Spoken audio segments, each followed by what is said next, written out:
just give you a quick glance of what are we going to do in today's session is we're going to look at understand what is competency, how is it different from skills, knowledge, behavior, how to create competency dictionaries, map competency roles, practice mapping competencies for your own PSA roles, then how do you measure them, how do you prepare a dictionary, and also look at what is very, very critical for a competency is identifying, having identified competencies, then how do you derive bars which are called behavioral indicators, then proficiency levels, so that you are able to assess or to hire or for any decisions with sustainable, what I should say, consistency rather than judgment. Okay.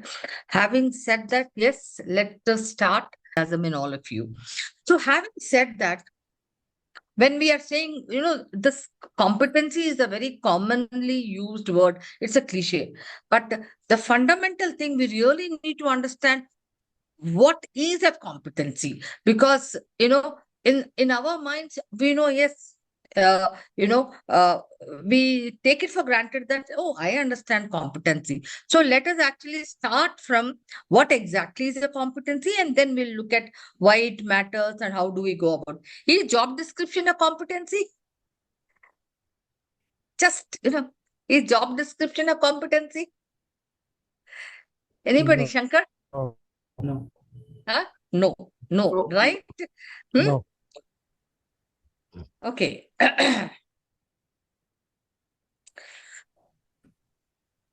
So when you say, what is a competency, what would you say? I will just write down few things. Yeah. Can you give me some examples of what is your understanding? Anybody? Yeah, I want to write. When I say what is a competency, can you give me some examples? Uh, Hi, this is Manoj. For example, competency, I can say somebody having Just name some competencies. Yeah. okay. Is skill a competency? Advanced Excel. Huh? Can be Is attitude, skill a competency? behavior. Okay. Anybody else? Huh? Somebody said something, huh? Then, You can say presentation skill. That is a competency, I think. okay, presentation skill is a competency, all right. Okay. Anyone? One, two more. Okay. Negotiation skills. Coaching. Okay. Decision It's a making. competency, huh? Okay. Decision making. Strategizing. Okay. Somebody said strategizing. Troubleshooting. Okay. Troubleshooting. Influencing, and the list is endless. Okay. All right. So according to all these, okay, I'll write that influencing, and then we'll. Okay. So what I said clearly, we need to understand what is a competency and what is not a competency. Okay. So as uh, if I have a criteria, if I have a basis to judge or to state that, yes, this is a criteria where I can decide that this is a competency. So again, let us go through this method of, I will write here, give me a response. Is positive attitude a competency? You can just say yes or no. Behavior. No. Manoj? Acha, Manoj and Kamalakar, I'll say, No. huh? I say no. Positive attitude is not. Okay. All right. Communication skills a competency? Yes. Yes. Okay. Influencing stakeholders competency? Yeah. Hmm. Yes. Yes. So shall I take it as yes or no? Yes. Huh? Yes. Preparing monthly MIS competency? No. No. Leadership? Yes. Yes. Hardworking? No. No, no, No? no. Okay. Are you sure? Okay.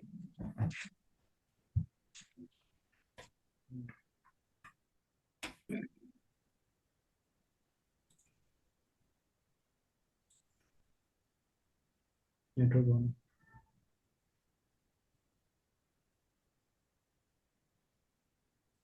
Video is freezed. I think we have to rejoin again.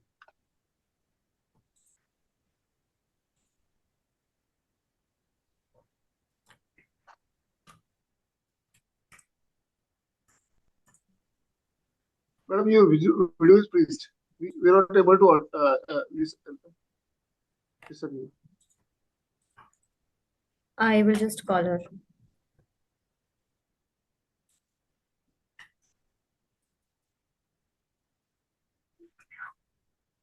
You are on mute. Hmm.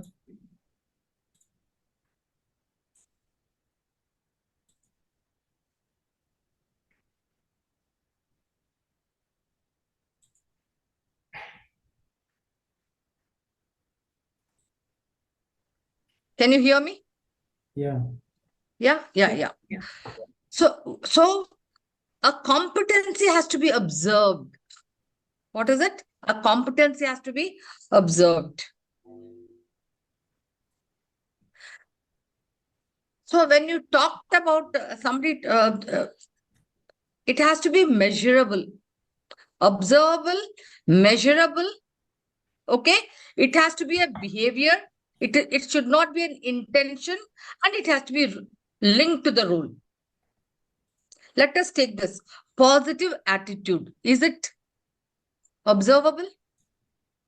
Yes. Yes. Positive attitude. Can you measure it? Mm, no, No. no, Huh? no. So by itself, positive attitude is a trait. It is not Competency. observable. Okay. So we'll come how you convert that into a competency. Communication skills. It is a competency, but it is too broad. Say, for example, I will say Priyanka, communication skills. Not she's a poor, communication skills low. It's too broad. Is it written skills? Is it listening skills? So it has to be at least narrower. Then you are able to focus. Influencing. Can it be observed? Yes. Can it be measured? Yes. Can it be, it's a behavior and it is also linked to the role. That means that the level of proficiency or the level of maturity it can show in a role can be measured. Preparing MIS. Is it a competency? Nice. Task. Mm. It's a task. Mm. Leadership. Many times when we say leadership, it's a very vague kind of a competency. You have to pinpoint. Hardworking. Is it a competency? Let me tell you, many times we interchange it for competency. It's a trait. It's not a competency. You can then convert it. Whatever cannot be observed, whatever cannot be measured, it cannot be a competency. So therefore, when we talk about competency, and especially when it is for hiring, when it is for assessing performance, etc., because it can be observed, because it can be measured, you can eliminate, there is evidence. So you can eliminate what? Subjectivity. It is not going by, I feel he is good. I feel he is hardworking. So it eliminates that assumption, the prejudices, because it can be observed and measured. And when we actually put it down there, the levels of proficiency, that means the levels or the degrees required, all the more depending on, hey, for a recruitment executive, what level of communication skills or what level of influencing is required. When you put that as a bar, then all the more clarity emerges. Okay, let us see why positive attitude is not a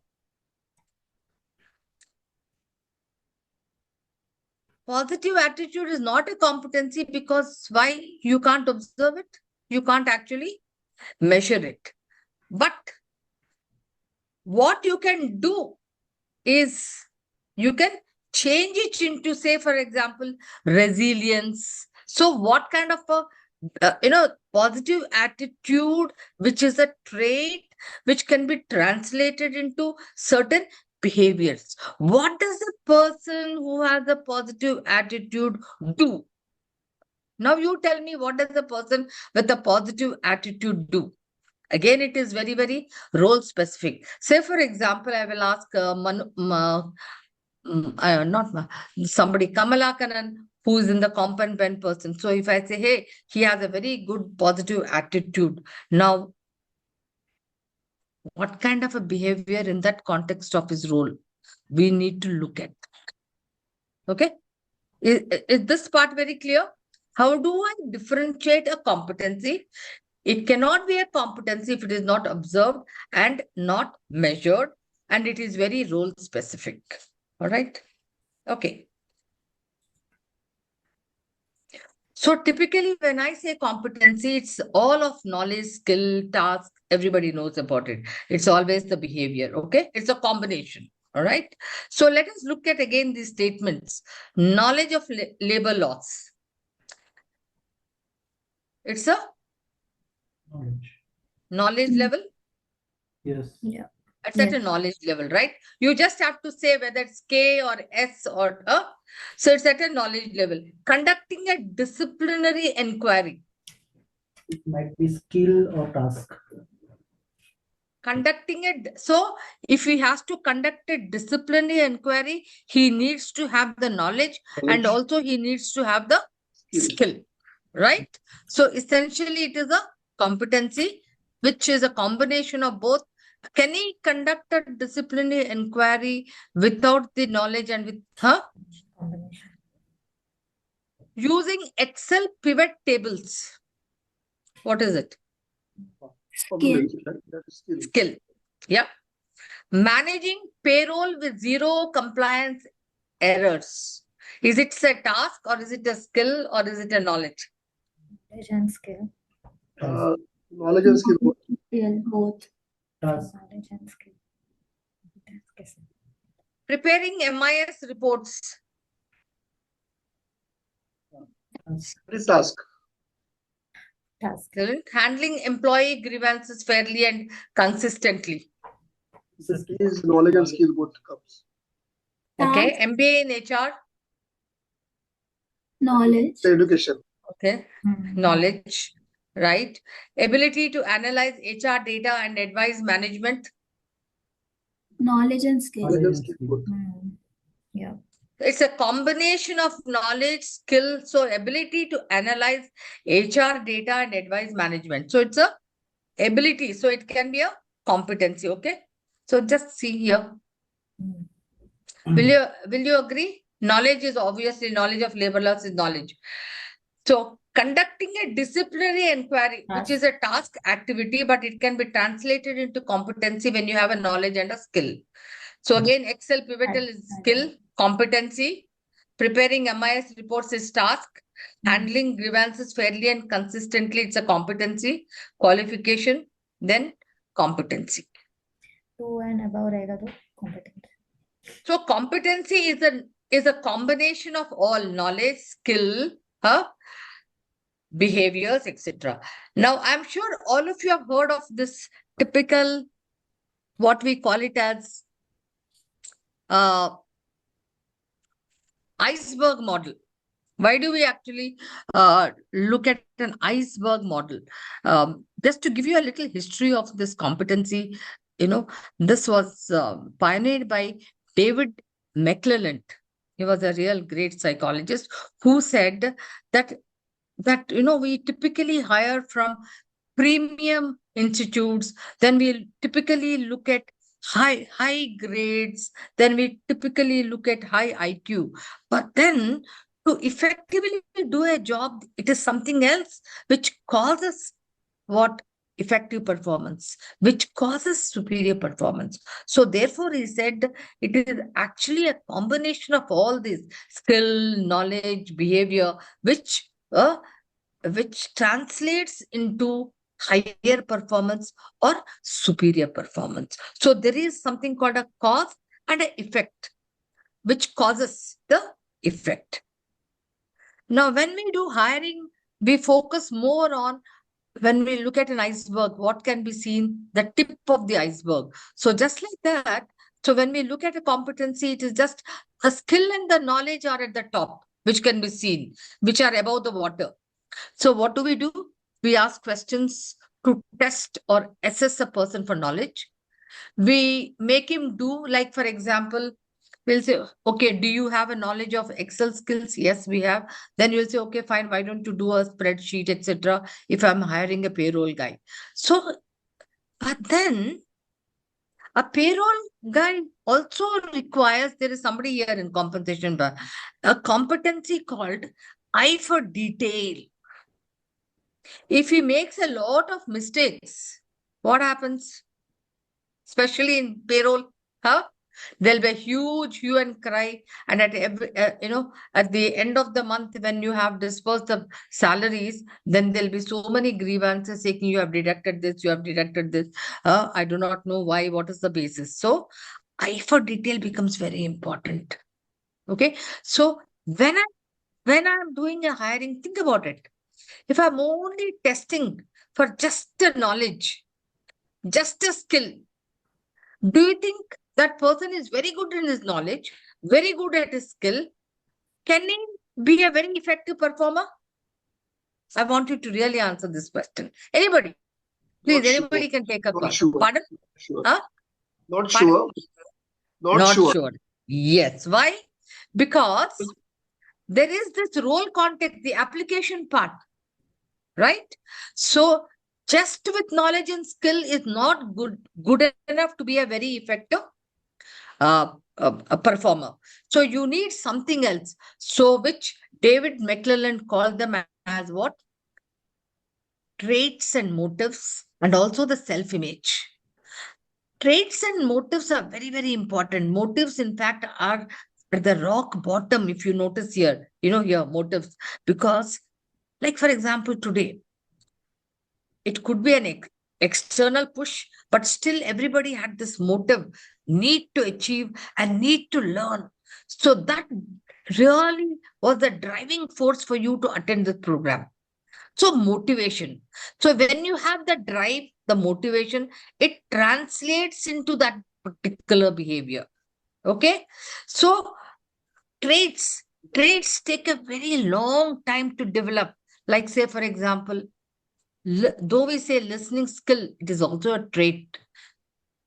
I'm sure everybody knows listening skill. It doesn't come overnight, right? It takes a long time. Then what are the other traits which are typically, for example, empathy? I may be a great person in terms of my qualification, skill, saying that, I'm a counselor who has a PhD, and I also have a lot of certifications.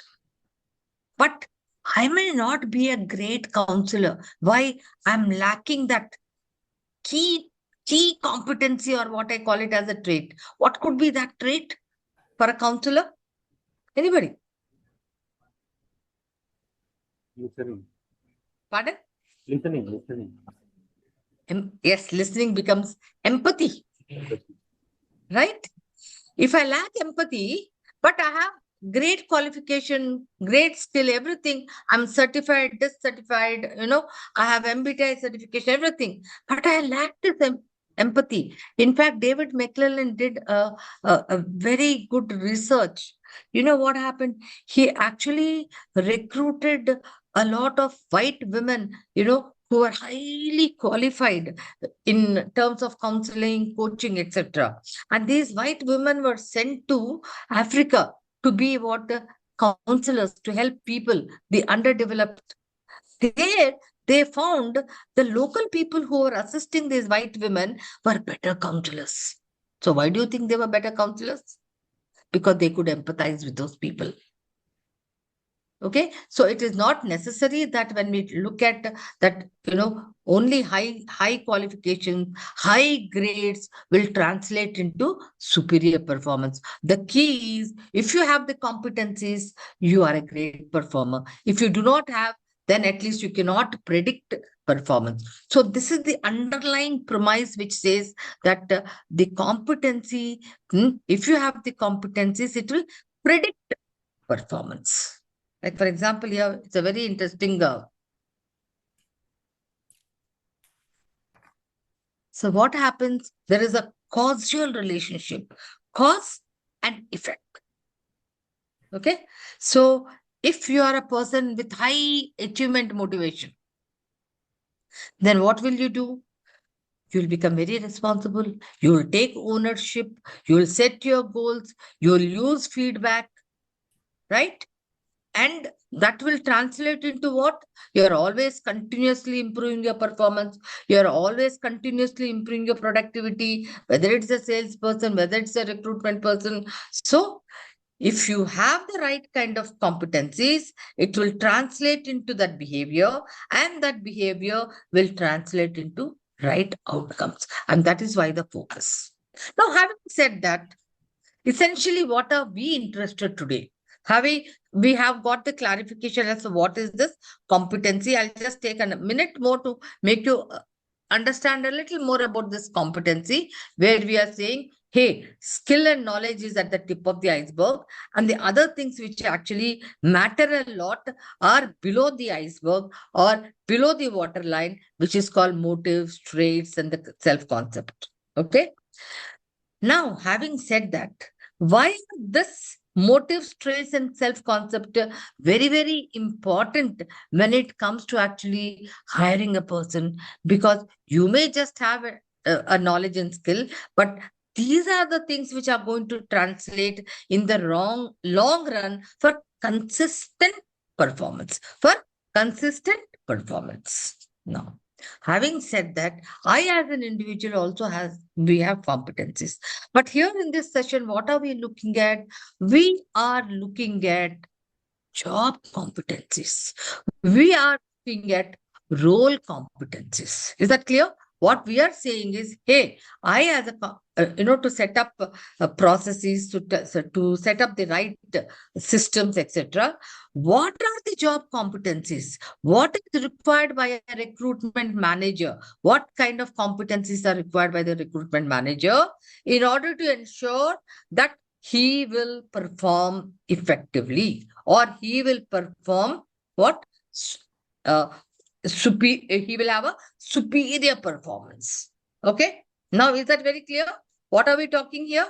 We are talking about job competencies related to the job competencies, not individual competencies.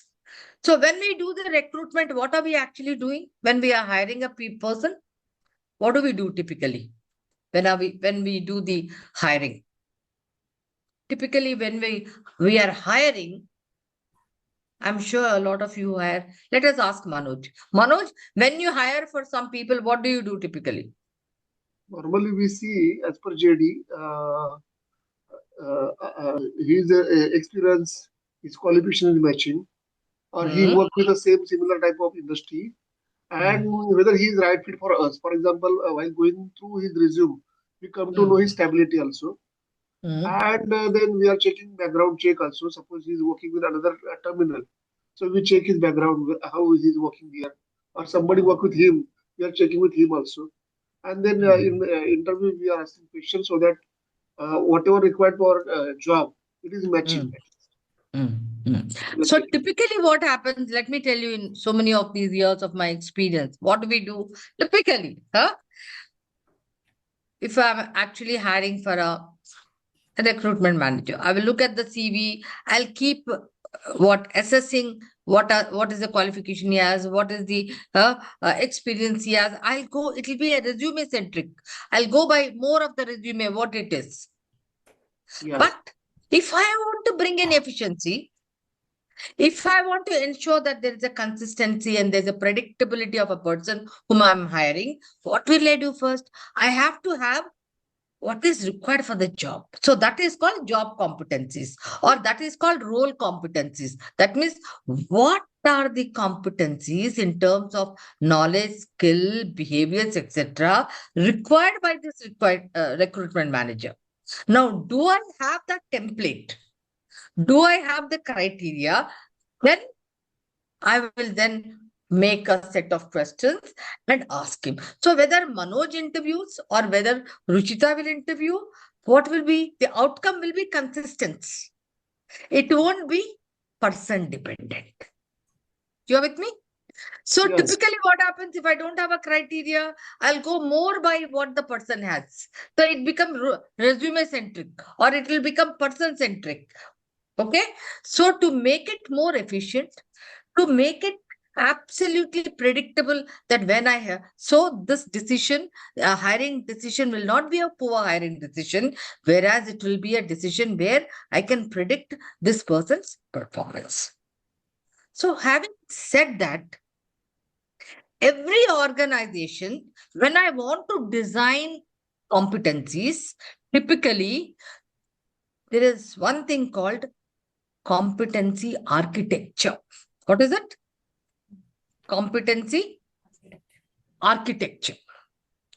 What is architecture? You ask this word if you put it, when you're designing a house so you will put a design saying that, hey, this is going to be the bedroom, this is going to be the restroom, this is going to be the, open area, kitchen, etc. Similarly, when we talk about a competency architecture, what does it have? It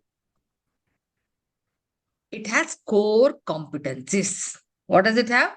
So there are types of competencies every organization has. What does it have? Core competencies. Core competencies are competencies which are common for the entire organization, cutting across all kinds of levels, cutting across all kinds of grades. Okay? They actually form the bedrock of the organization. We're going to go more. First, hear me out the names, and then we're going to explain, and also you are going to do an exercise. Then we have what we call it as job competencies or departmental competencies. That means every function, marketing department or a HR department or a supply chain department or a production department, every department or a job family means function will have functional competencies. Now, every function has people. They'll have a vice president, you'll have an assistant. So then you have what? Role specific. For every role or a position, you will have competencies. And then based on the level, you will have leadership competencies. It could be frontline leadership skills. It could be mid-level. It could be top management leadership competencies. Okay. So what are the four kinds of competencies typically which form the part of an competency architecture? They are core competencies, functional or job family competencies, job specific or role specific competencies, and leadership competencies. I'll explain to you everything.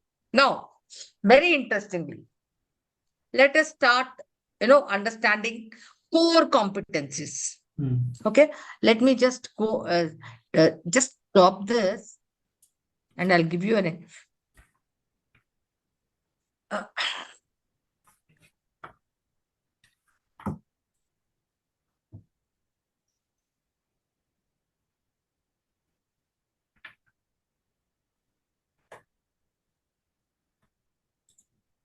Okay. I'm sure most of you use Amazon, right? Do you use Amazon? Most of you, don't tell me, huh? Why do you use Amazon? To buy products. To buy products. Okay. All right. Anything you want, right? From a pin to whatever you want, you buy. But why should you go only to Amazon? Why can't you go to somebody else? Mostly 80% of the people buy in Amazon. Why? efficient delivery. Hmm? Delivery time is low.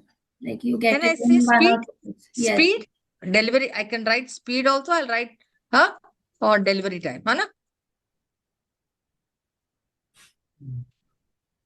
Okay. Then, Large product range. yeah, Priyanka, little louder. Large product range. Yes. Choice, can I say, Yeah. or selection? Even if you want to buy one wind cheater, you'll have large selection, right? Choice in terms of both features and also in terms of cost.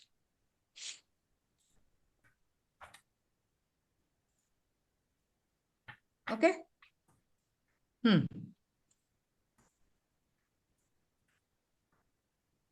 One more we can take. Easy to return also. We are getting the assurance that if product is not up to the mark, then we can get the return. Return it. Yeah. Assurance also Easy we to. return it.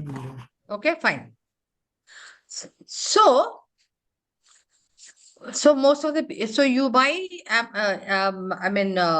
products from Amazon because cost also is not cost efficient, right? Speed, easy to return. If it comes also you can change it and then easy to return. In order to, so can I say this is what differentiates, right?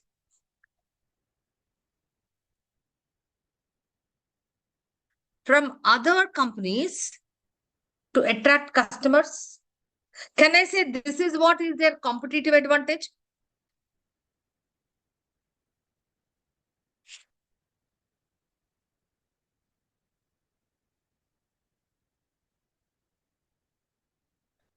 Will you agree with me that because it has cost, cost is also very efficient. You have a choice. You can return it easily, and it's speed because it takes much less time. As soon as you order, it can come next day or even sometimes the same day. So this is how it differentiates itself, and this is its competitive advantage. In order to deliver this competitive advantage, is it that it is only certain people who are doing it, or actually entire organization has to really have the capability to serve the customer? So across all levels, so employees have to ensure that they deliver it. They have a huge choice. The product development has to have a huge choice at a very less cost and easy to return. Okay. So what does it mean on an X and Y axis? It has to have what? The right processes and also the right competencies embedded in the people, which is actually called what? We are calling it as core competencies. So when you recruit for Amazon, you are actually looking at these kind of competencies where it's saying, hey, across all levels. Maybe the proficiency level could be a little different. I'll just say.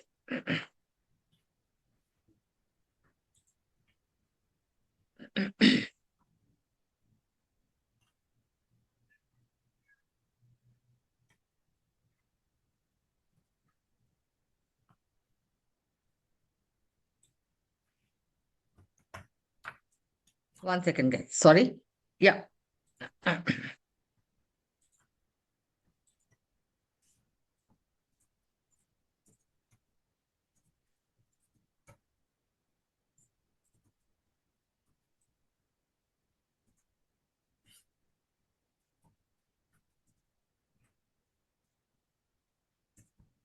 Can you see my, are you able to see this? Yeah. Yeah. Yeah. I just put everything down because what happens, because it's virtual. So sometimes, so I just listed saying that, why do we choose It could, so we listed out all those things: speed, cost, reliability, quality, etc. Giving Amazon an example. So therefore, these things actually create what we call it as the competitive advantage. Because that's how you are differentiating from the other organizations, your peer organizations, and you're creating that core competency. So therefore, for a faster turnaround, if you want that it has to be a faster turnaround, then what kind of a competency? At every level, the person has to make a quick decision. Like, for example, let me tell you, a product has come. Maybe you didn't like the quality of your windshield. Recently, actually, my husband, he did not like the quality of the product. Let me tell you, immediately, the guy who spoke, he refunded the money immediately. That means decision making, empowered to make a decision at any level, wherever that level is. So what happens to the customer? Customer is very happy. Quick decision making, that becomes a competency, right? High reliability. How can you ensure high reliability? Only there is a particular process discipline. Like, for example, you have ordered a particular product. It comes by evening or tomorrow. How is Amazon ensuring the reach of that product in such a time? Which department really works very hard there? Logistics and supply chain, right? Ensuring. So there is a process discipline. Now, strong compliance is also there. And there is a competency called ownership and follow through. So if you have noticed, these are not for a particular level. It is cutting across the entire organization. Okay. Any questions when you are looking at core competency? When we are saying core competency, those 3 or 4 things which are actually creating a competitive advantage, which are actually a differentiating factor, right? Whether it is with reference to your operational excellence or whether it is with the reference to your product leadership or whether it is reference to your customer intimacy. Like, for example, again, I'm sure most of you go to Starbucks, right? To have coffee. Huh? So when you go to Starbucks and ask for something, what does that customer, the front end person, what does he do? Does he ask you to just look at the menu and quickly give you coffee, or does he ask you what do you like, what kind of a combination? He takes really time off to understand what is that you really like, which kind of a coffee, your likes, your dislikes, everything. He takes time, he understands you, and then he makes your coffee. And in fact, he will make and he'll write there everything. Okay. What does it mean? So what kind of a competency it is? Customer delight. So, for example, if customer delight is your core competency, so then should it be only with the front end person or it should be cutting across all levels? All All levels. levels. All levels, right?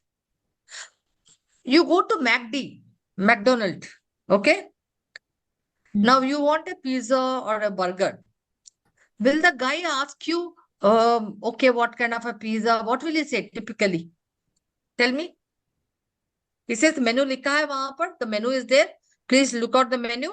In the meanwhile, he'll say, piche wala ka order jaldi do. Does he say that? No. You please make up your mind quickly, right? Because he is focusing on something called operational excellence. Okay? So that's their core competency. So every organization has a different core competency, set of core competencies, because the value proposition which they are giving to the customer is different. Like Apple and Google's value proposition to the customer is different. He's saying, hey, my product is going to be expensive, but definitely it's going to have best features, etc., etc. Right? But Walmart will have, it says affordable cost, good quality.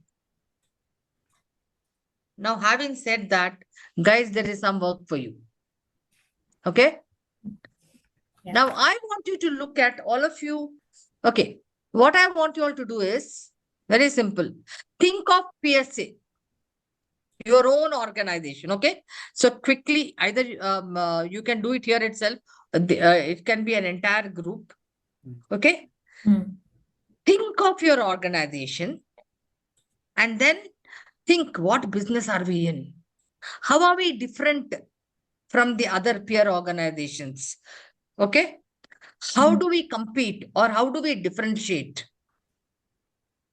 And then please write what are those, just write 2 or 3 behaviors, organizational behaviors. Why should customers come to you? Then we can translate them into core competencies. Got it? But this is not just for HR, this is for the entire organization. Yes. So where do we start? First of all, think in terms of what business are we in? How are we trying to compete or differentiate? Why should customers come to us? What is that we are actually giving, which other organizations are not giving? How are we differentiating? So what is our vision, mission, our core values? So therefore, how do we want to be different? So how does that get translated into 3 or 4 behaviors across the organization? Okay. And then convert that into competencies, core competencies. Just 1 or 2. This is for your understanding. Okay. I think good job done, guys. At least, within the time you have managed to do a good job. All right. Okay. See, these were some things which you were able to translate your core competencies to behaviors. Okay. But you can also take the help of, there is another off the shelf product, what we call it as CONCOM. If you see there is a document, you can open that behavioral competency CONCOM. Okay. Now, what happens is typically, it becomes so difficult to actually think of things. So this is a framework where you have 4 buckets of behavioral competencies. If you see attitude, people, just go below, managerial and team orientation. Okay. Now, this document has every competency should have a definition, and it will also have, behavioral indicators. This entire document has that. So when you go back and when you really want to say, now, hey, how do I look at a particular behavioral competency? You can, based on the context of whether it's a core competency or whether it's a role specific competency, then you can choose behavioral competencies as per the context and use those indicators. This is something like a ready reckoner rather than starting from a blank sheet, just I mean, what I meant to say is starting to look at, hey, what could be the indicator, go and observe the job or observe a high performer. You can use this reckoner. Okay. This would be using more when we are going to do role specific competencies for every job. Okay. So let us just do a little recap now. See, as I said, every competency has a definition of the competency and there are also indicators for it. Okay, say for example, what is technical expertise? Possesses a superlative degree of accrued and formal knowledge of the assigned facets of the business, able to draw from from and succinctly apply that knowledge in a proficient manner. So this is only a label, technical expertise. So this is the definition of that competency which gets translated into behavior. I want to do a little recap so that you understand. Okay. So somebody now, can you just call out your core competencies and their behaviors of PSA Global? Yeah. Priyanka, you want to take the initiative? We just discussed, right? You did that yeah. activity, right? Yeah. Yeah. So we have operation excellence, customer centricity, and safety regulations. under Okay. which, under operational excellence, which are down three core behavior, like planning Okay. and execution, cost and efficiency, continuous improvement. Under Okay. customer centricity, we tagged responsiveness, proactive communication, and continuous improvement based on feedback. As far Okay. as safety regulation is concerned, we have noted anticipating risk, compliance, and clear communication. Okay. So things to remember. What is it under core competence? Core competencies are a part of the competency architecture. Okay. They are derived from where? They are derived from your strategy, the kind of strategy you have, whether it is operational excellence, whether it is product leadership, whether it is customer intimacy. So they are derived from strategy. Why they are derived from strategy?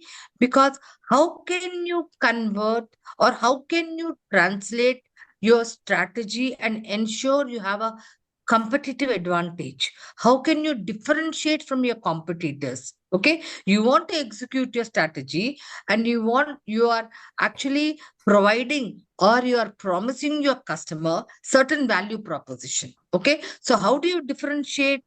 You differentiate through your core competencies, which will be translated into behaviors. Got it? So core competencies help you on a sustainable basis to differentiate from your competitors. Because why should your customers come to you? Because you're offering them what? Operational excellence. You're offering them what? Responsiveness, proactive communication, continuous improvement based on feedback. So, therefore, your customers are coming to you repeatedly. Is this very clear, guys? So, when you hire people, you have to look at cutting across all levels, that whether he has this customer centricity, whether he's compliant with safety regulations, whether he has this operation excellence. And how can you observe and how can you measure? Only through these behaviors. Is it very clear? This one, core competency. Now, when you actually create a competency mapping for every role, as per the competency architecture, core competencies also will form a part of your competencies for the role. So there will be two or three core competencies which will be a part of the role competencies, which will be core competencies. Is that clear? I want everybody to be on the same page. Is that clear, guys? So what Yes. have we finished now? Core competencies. So, Any clarifications? yeah, Yeah. so Hmm. just one doubt.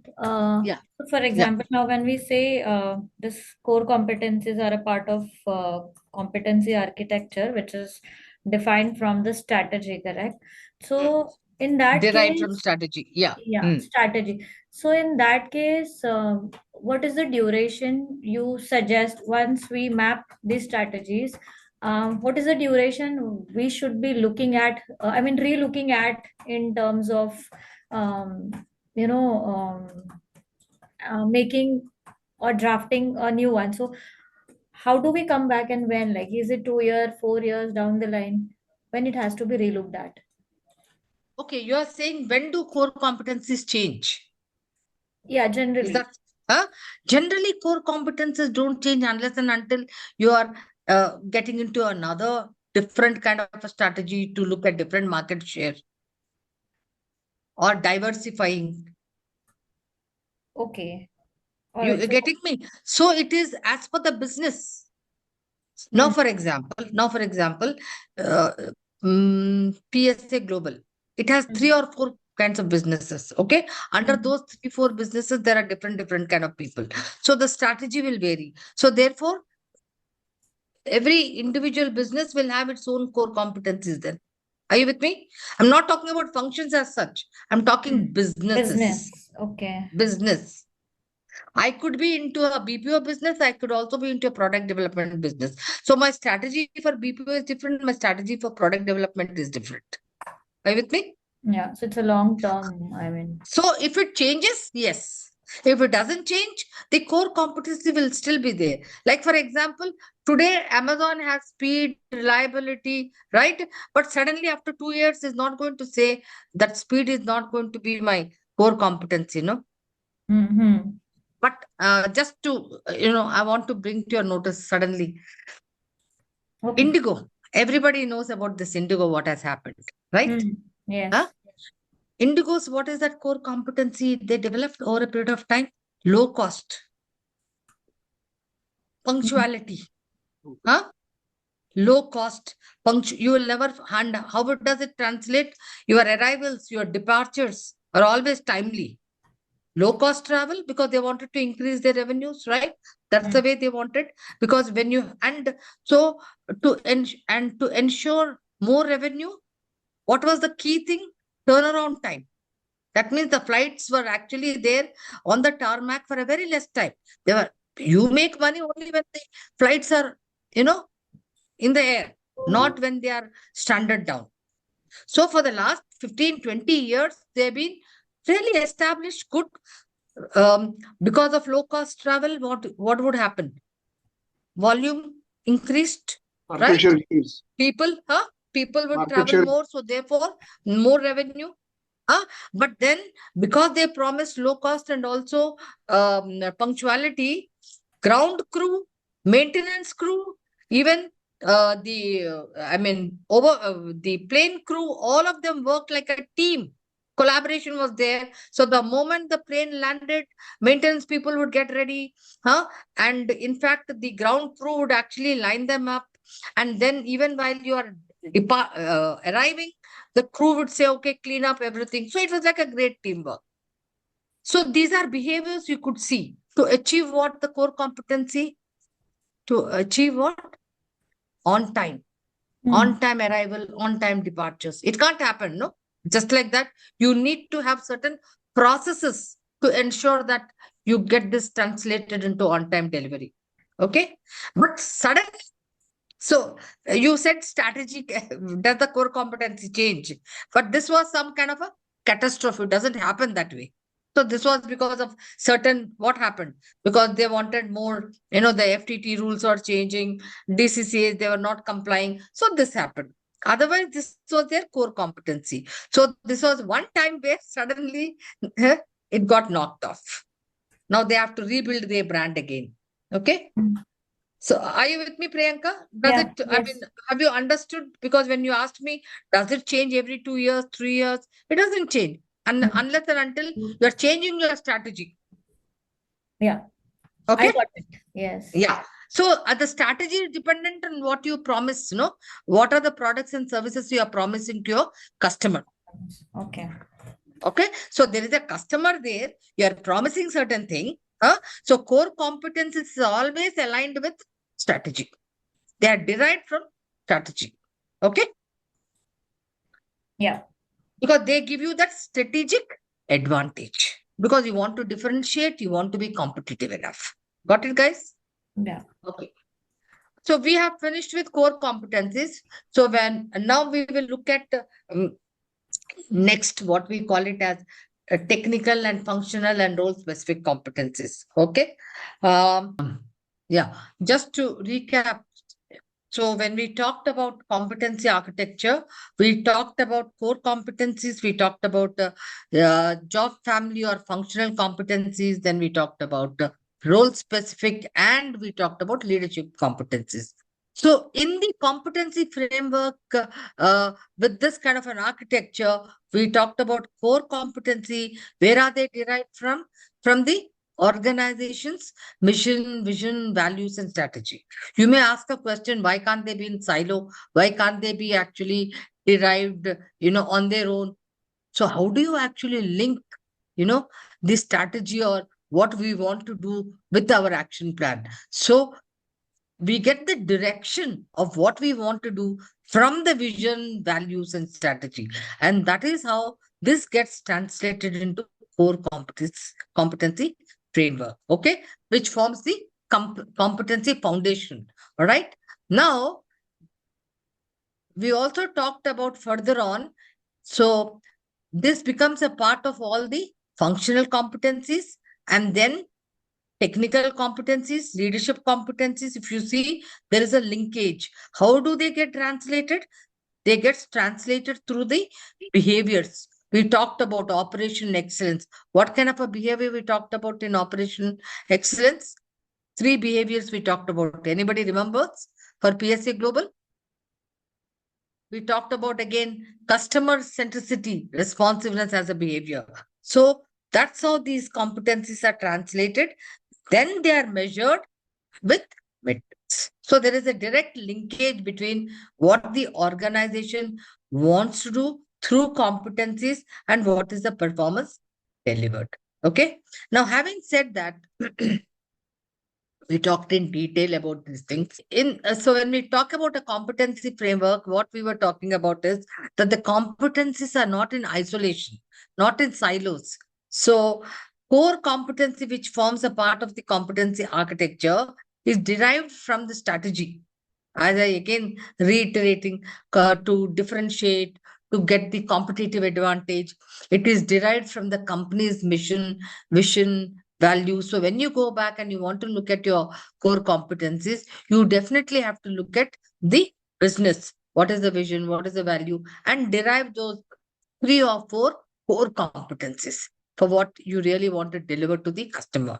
Okay. Once you have done that, then you have job families or functions, procurement, production, operations, etc. So every function has its own competencies. Then every function has also then technical competencies and leadership competencies. All this gets translated into behavior. As I said, competency is only a name, operational excellence, a label. But how does that get translated, or how do you observe or measure? Only through behaviors. So when you measure and with the metrics, which are called key performance indicators, then you know exactly, hey, how have I performed?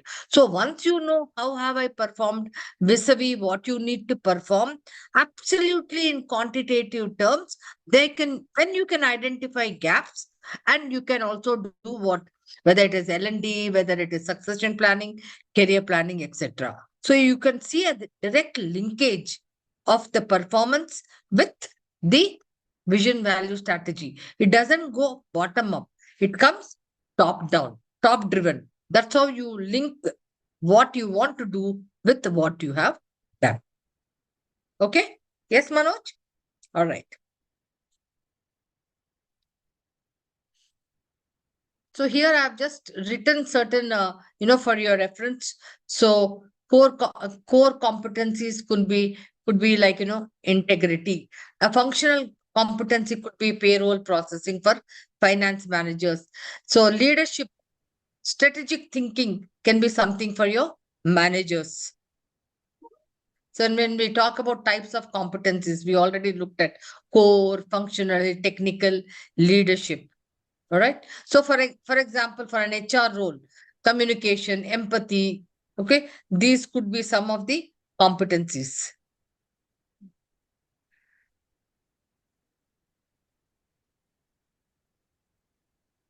Like for example, leadership competencies here, inspiring, leading change, nurturing innovation, then technical competencies. So every function will also have its own technical competencies. Now, having said that, when we talk about a competency architecture, say for example, you can see there are 2 positions here: project assistant, project manager. So typically, if you go by the title, who will be a higher position here? If this belongs to the project department, who will be of a higher designation? Project manager. Absolutely. Project manager. So when you go back, when you do your competency mapping for role, etc., your competency mapping should have what all? For project assistant and project manager, core competencies have to be there, right? Huh? Job family means project family. So in this job family, project management is the job family. You have to have that competencies. Then role specific competencies. So the labels of core and job family will be the same. You will agree? The label of a core competency and job family, which is project management, will be the same. What will differ? Job specific or role specific competencies will differ. Now, if you see, core competency, And- achievement orientation. Since assistant is a lower level, the proficiency level is only 1. But manager is a higher level, so the proficiency level is 3. Please, somebody asked me, what is proficiency? I'll show you a little later. Proficiency means the requirement of that competency increases. At a level 1, it is low. At a level 3, it is more. It's high. Got it? Yeah, Nirmal, Intensity. I have a question.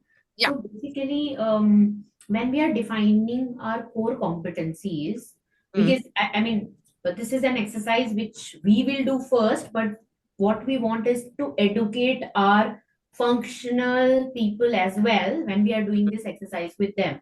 So are we saying that when we are defining our core competencies, we say that they are similar to job family competencies in every aspect?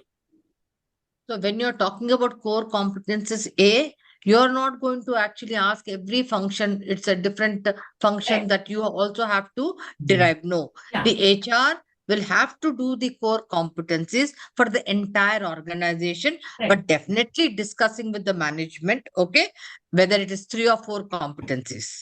Got it? Okay. Okay. So, but having said that, these core competencies will become a part of the competency map of every role. Okay. For Understood. example, say for example, because you can understand easily, Google. Creativity and innovation is a core competency. It cuts across all functions, all levels. But the intensity, because I'm changing the word intensity or proficiency because somebody asked, but the level of requirement of creativity innovation is not, it could be dependent on the person also, but also in the context of what the job is doing. When I'm doing competency, I'm doing it for the job or position. I'm not doing it for person. Got it? I may do an interview of a position. I'll ask, I will be doing interviewing while hiring, and I may find A person is higher or B person is higher. That's a different thing. But here I'm trying to find out, hey, for this recruitment associate, what are the competencies? What are the levels of proficiency required? Okay. But some people could be higher. So creativity, innovation will be required. Say, for example, product and development coding guy. The level of requirement, proficiency level may be higher there. Not necessary that somebody in the HR will be needing creativity, innovation to that proficiency level as it is required by the product development guy. You got me? Yeah. Huh?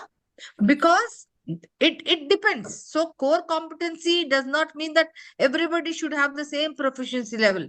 But yes, the labels will be there for everybody because that develops the culture.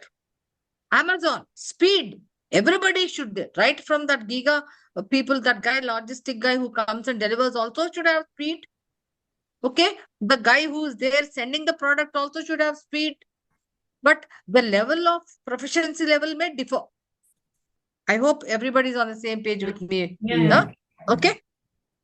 So, does that answer your question? Who said that? Does everybody business when you go back? No, the HR has to do the core competencies. And how will you do that framework?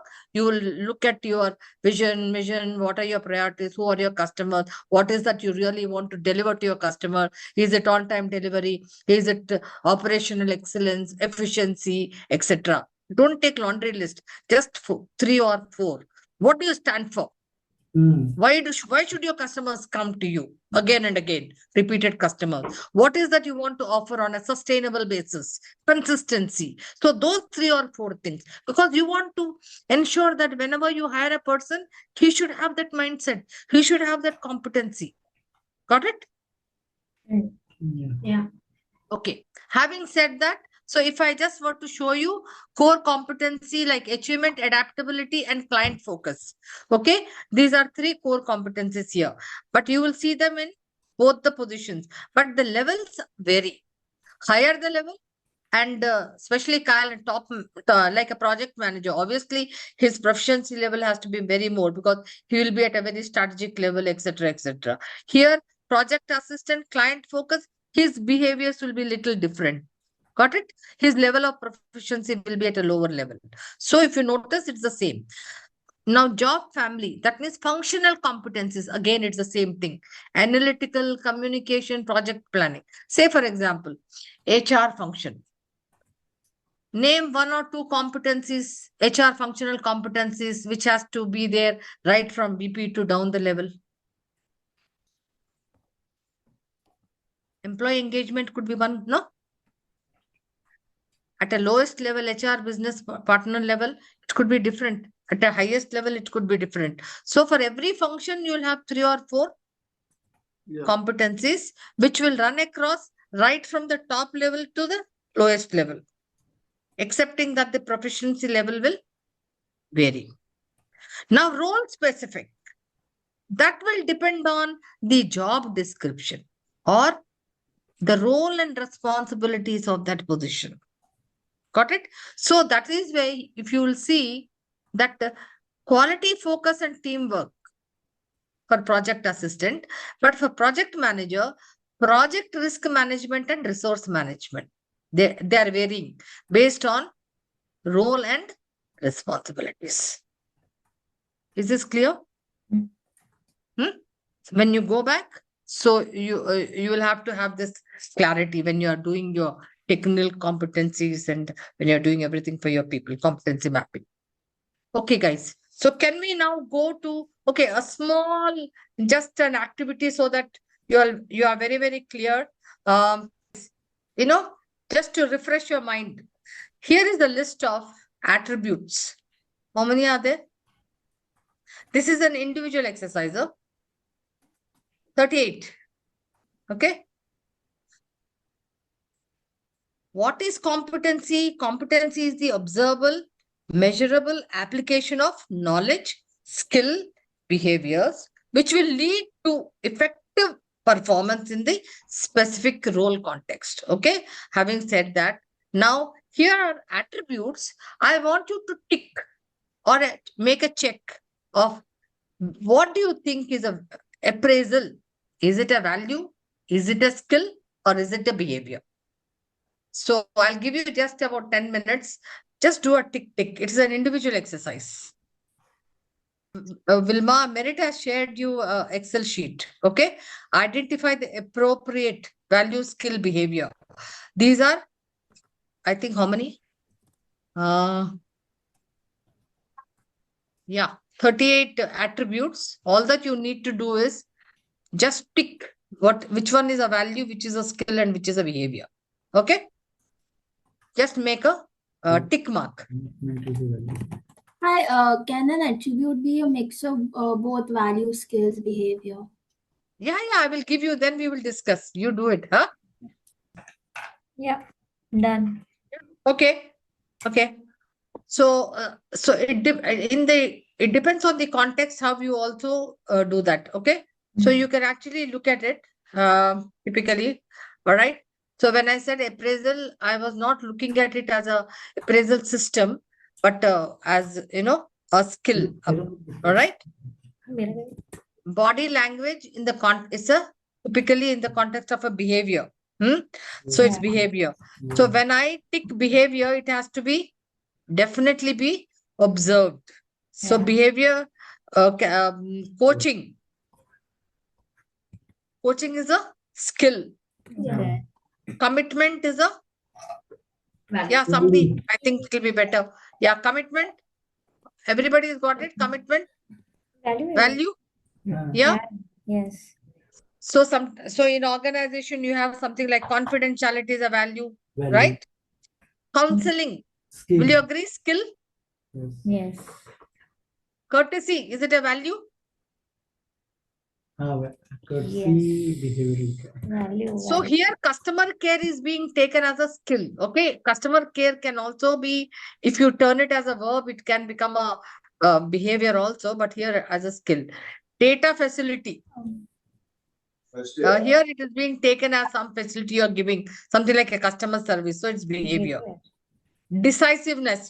Can it be observed? The key question to ask for behavior is, can it be observed? Data handling. It is a task which is being done, so you can observe it.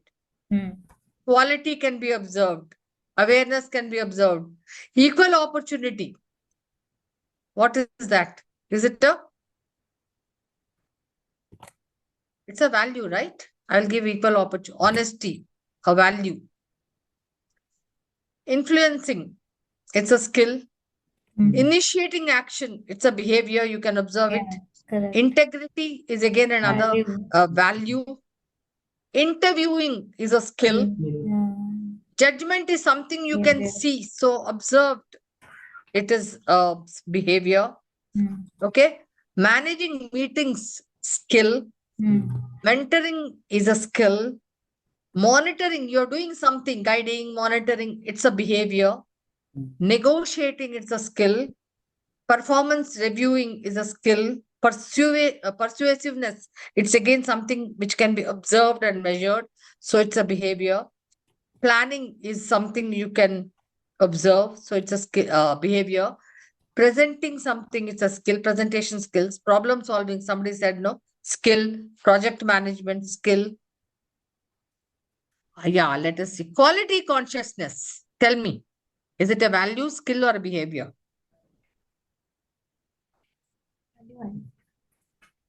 It can't be behavior because you can't observe it, right?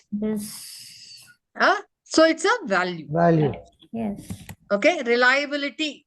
Can you see reliability? Observe? No. So it's a value. Selling is a skill. Sensitivity, it's a behavior again. Strategic planning, it's a skill. Stress tolerance, it's a behavior. Time management, obviously, it is a skill. Team working, what is it, skill or behavior?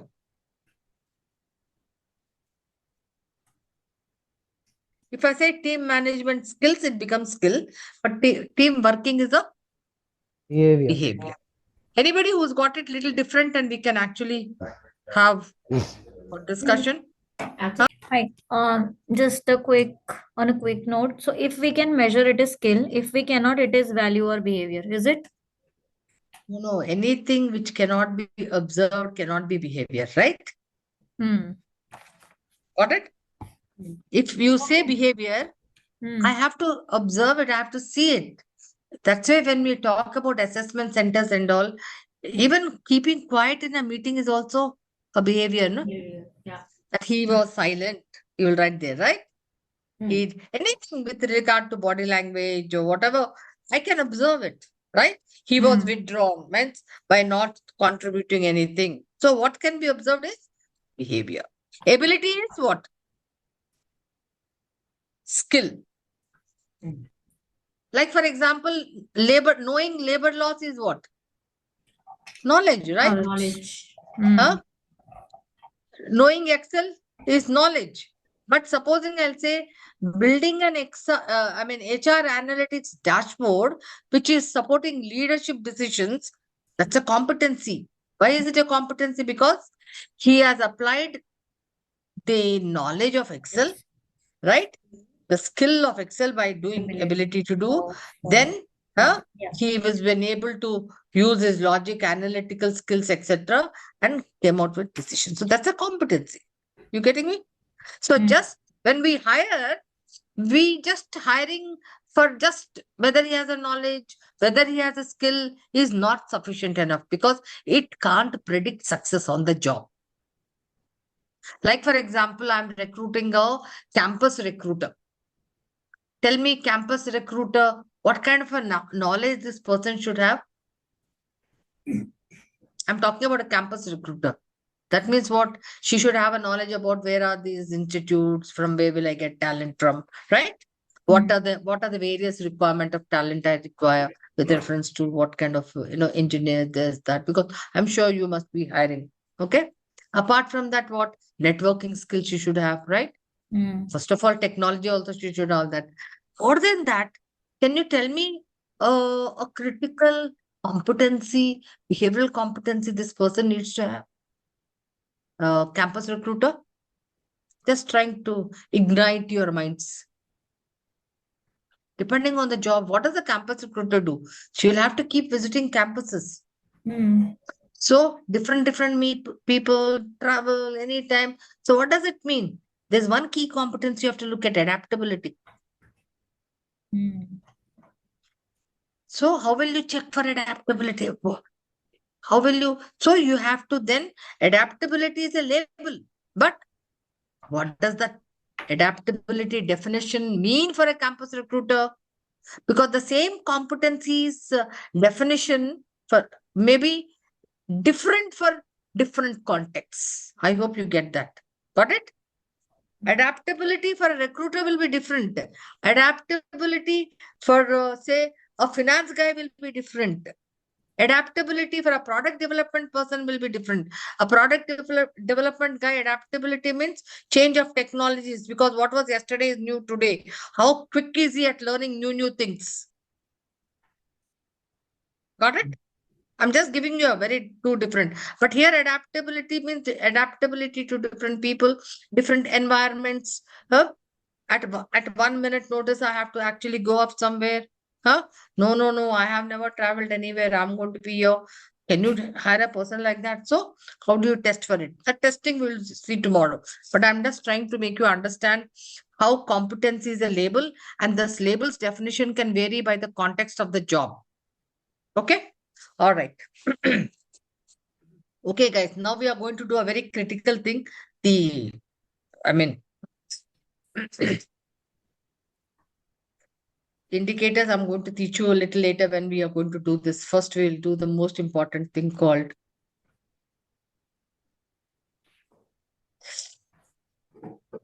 what you have to go back and do. How are we going to derive competencies for every role? Right? What are we going to do? How are we going to derive competencies for every role? Role means position. Like, for example, you all have sent me 5 JDs. One was an assistant manager, HR, I think somebody was another security, fire, etc. So, what is the starting point for deriving competencies? I need a job description. Without a job description, you can't do competency mapping. Got it? Why? Tell me. Why do you need a JD? Anybody? Because that will give me a good job description is a document where it will give me a good understanding of the role, the responsibilities, the competence, everything in detail. What is it? What is the job supposed to be doing? And say, for example, I don't have a JD, or you don't have an updated current job description. How will you go about doing a job description then? Can anybody tell me? I will ask Priya, because L&D, so she will need that. Huh? Job analysis.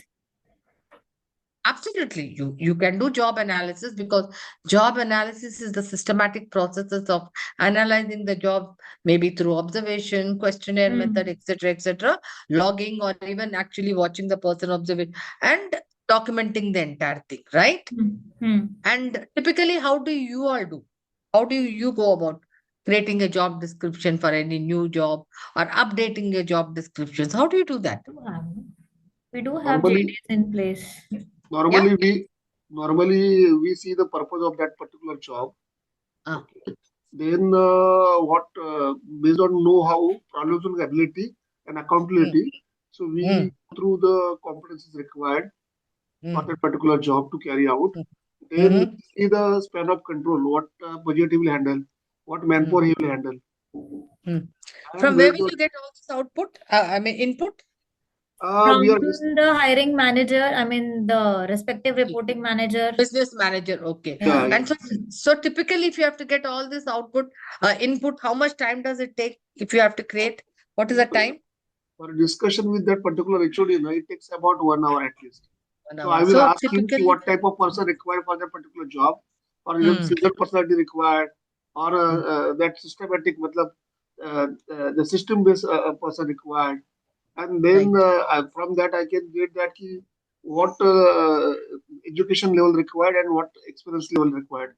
Then what Okay, decision he excellent. will take. Hmm. Then to whom he will discuss, whether internal, external customer, to whom he will discuss. Then panel Absolutely. budget handling, all the things Okay, we will see, and what he accountable or what. For example, operator, he will do okay, 8 hours duty and go. But for okay. example, manager, so strategic Hmm. decision, in that way we are discussing with their manager, and then we will come to know ki, GD, that part. Okay. Hey guys, but let me tell you, as a consultant, when we get jobs, and we have to create 50 job descriptions, 100 job descriptions, time is a constraint, time is also money. So there's a very nice, interesting shot because it takes a long time to do all this. Okay. What if, so because you have to, from a, you have to start from the fresh, from a blank page and keep writing. Just There's a want to add, tendency. over here. We will Hmm, see. We will do top down. We'll hmm. see first up, then I will go down and down. Okay, okay. But what if you were to have a benchmark position, which is all there, and only, then you just have to add or delete. So typically, what happens when you go and do job descriptions for positions which are not there, you can also take the help of this. Let me just show you. Yeah, okay. So, guys, as a consultant, I use Onet, which is free. Don't have to spend any money. Huh? Onet is actually a free site where you have at least 3 to 5,000 very structured and very benchmarked job descriptions. Okay, and specially created by the what is it? United States Labor Department. Okay, it also now. Say, for example, somebody said he's a compensation and benefit manager.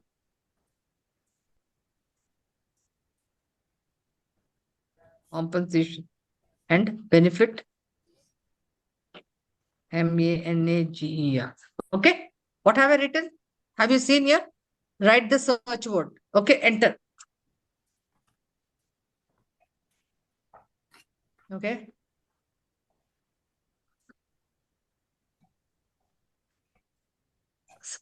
Hmm. Oh, it's taking time, is it?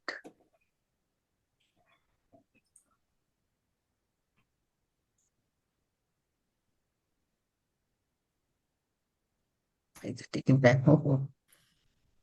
1 second. Sometimes.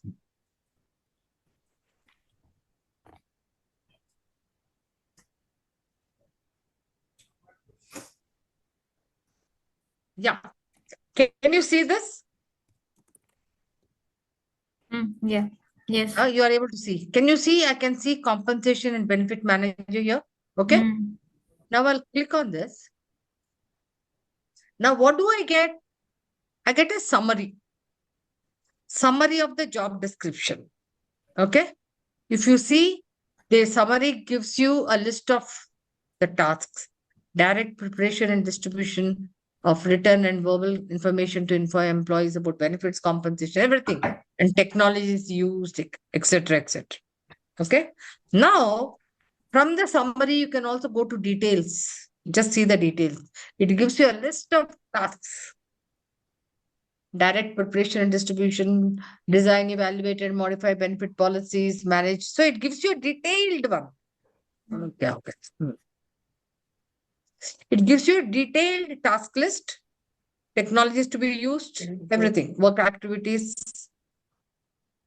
Now, typically, what I do, I actually use the Google Forms, send it to key stakeholders, the reporting manager, the other stakeholders who are recipient of this role. Like for example, if I say recruitment manager, then I will send it to business hiring manager. I will send it to the CHRO. I'll send it to the customer for whom they have to hire, etc. And simply add or delete. So what happens? It becomes much easier just to add 2 or 3 more things or delete what is not. So I'm customizing it and in a very short time. And say, for example, there is some kind of a tie between one or two things which they do not agree, then I call up and then talk to the reporting officer or one or two stakeholders and take a consensus on it. So in this way, when I use these Google Forms and use this own job description, I am able to do in a very short time a number of job descriptions. Are you with me? And in fact, this is your real job description, which I have analyzed into job elements. Elements, trying to bucket them into major elements. Okay? A list of tasks, then identifying major elements. So I received a job description of assistant manager, and what I did was, so when I'm saying job elements, what am I breaking that job description into what? Key responsibilities. Simple. What is job element analysis? So I do a job element analysis, JEA. JEA. So when I take this job description, I'm dividing that job into broad key responsibilities. So there is a job which is called, here it is. Your job, somebody who has assistant manager HR. Now that person has to do what? Job elements, payroll. That person has to do employee life cycle management, employee benefits, team leadership, employee engagement connect, HR analytics, and recruitment and compliance. These are all the job elements that person has to do. And this is the job description which I have taken it from PSA Global. So let me. Okay. So these are the key job elements. So you have a job description, you do a job element analysis for doing a competency mapping. The first step is a JEA, which is a systematic process of identifying the key elements of the job. Got it? So when I identify the key elements of this assistant manager HR, so what are some of them? Payroll, employee life cycle, employee benefits, team leadership, employee engagement, HR analytics and reporting, and recruitment compliance. Now, once I break these, now I need to do what? Identify what is the knowledge required and what is the skill required. Say, for example, payroll management. What do you think? What is the knowledge required? You should know about the processes. Compliance. Statutory law. So, so this person, whoever is actually somebody is here. So that person should know payroll laws, HRMS, tax regulations, Even knowledge of policy, right, company knowledge policy. of all that. And in skill, what should the person know? Skill sets like Excel. Should be able Work on- to work on Excel, right? Yes. He should be able to work on a payroll software, no? Mm. He should also has to coordinate with other stakeholders to get input, how much of leave, all those things, right? Yeah. Yes. Okay. So under every element, I need to write what? Knowledge and Skills. skill. Again, employee life cycle, knowledge and skill. Employee benefits, knowledge and skill. Team leadership, employee engagement. So I need, so these are, the step one is job element analysis. Step two is job elements. And step three is identify knowledge and skill. So I want one of you to open your Excel sheet. So what are you looking at? Vilma has given two job descriptions. They are not, they are PSA global job descriptions. Okay. So you would actually work in two groups. The first and the foremost thing you need to do is take that job description, you have it there, and identify the job elements. Just like the way I have identified, you have to identify the job elements. Okay. And for every element, you have to identify what? The Knowledge and knowledge and skill required. There is an example here. Okay. Right. So right now, you just focus on first step one. You have a job description. So you do the step one, that is job element analysis. That means first list out all the job elements. Job elements are not listing out tasks. There could be 5 or 6 tasks you are doing to what? Execute one job element. Got it? Okay, so we chose this assistant manager HR job description, and Okay. job elements. Of course, I have taken Yeah. help Let us of, look at the job elements. yeah. Yeah. So So job what do you elements. understand by job elements? Are they a part of job description, or according to you, they are from somewhere else? No, no, of course, they're a part of They job are a part of, description. yeah. Job Yeah. elements, job task combined together forms a job element. Right. And there are multiple job elements in one job description. What I could figure out from the given JD is payroll, then recruitment, employee life cycle, employee engagement, and HR statutory and compliance. There are Good. quite a Very good. number Very of, good. yeah, there are Yeah. few more, but these are Very the good. 5. So you can call this also as job element analysis, which is also called JEA. Got it? Okay. Okay. So Okay. typically you can call. So the job element analysis is the first step to do competency mapping for a role, for a job. Okay. Okay. All So right. step one is you have to have a current job description. From job description, then you will do a job element analysis. The outcome of job element analysis is job elements. That means a descriptive job description gets bucketed into similar tasks which go to form one job element. Is that clear? Yeah.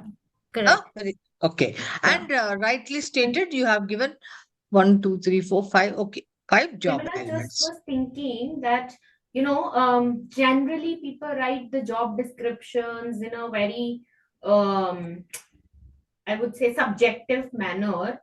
I was Ah. just thinking that while we are doing this exercise, Ah. it's good for HR to go back and also look at the job descriptions which are available as on today, and Right. if required can reframe them and align with the job elements, because that will give much more clarity when you discuss with the functions. Yeah, but here is one more recommendation. I have seen your job descriptions, 5, I think.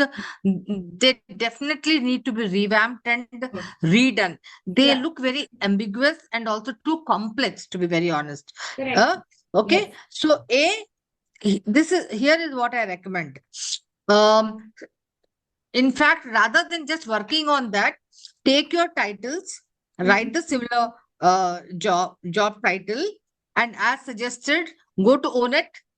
Okay, you will get a benchmark job position, Okay. written job description. You can also use Chat GPT in today's times, but write it clearly as deputy manager, this so and so job description for port business, whatever. Yeah, Now, because our job get profiles that are written from, I think, 5-6 years back.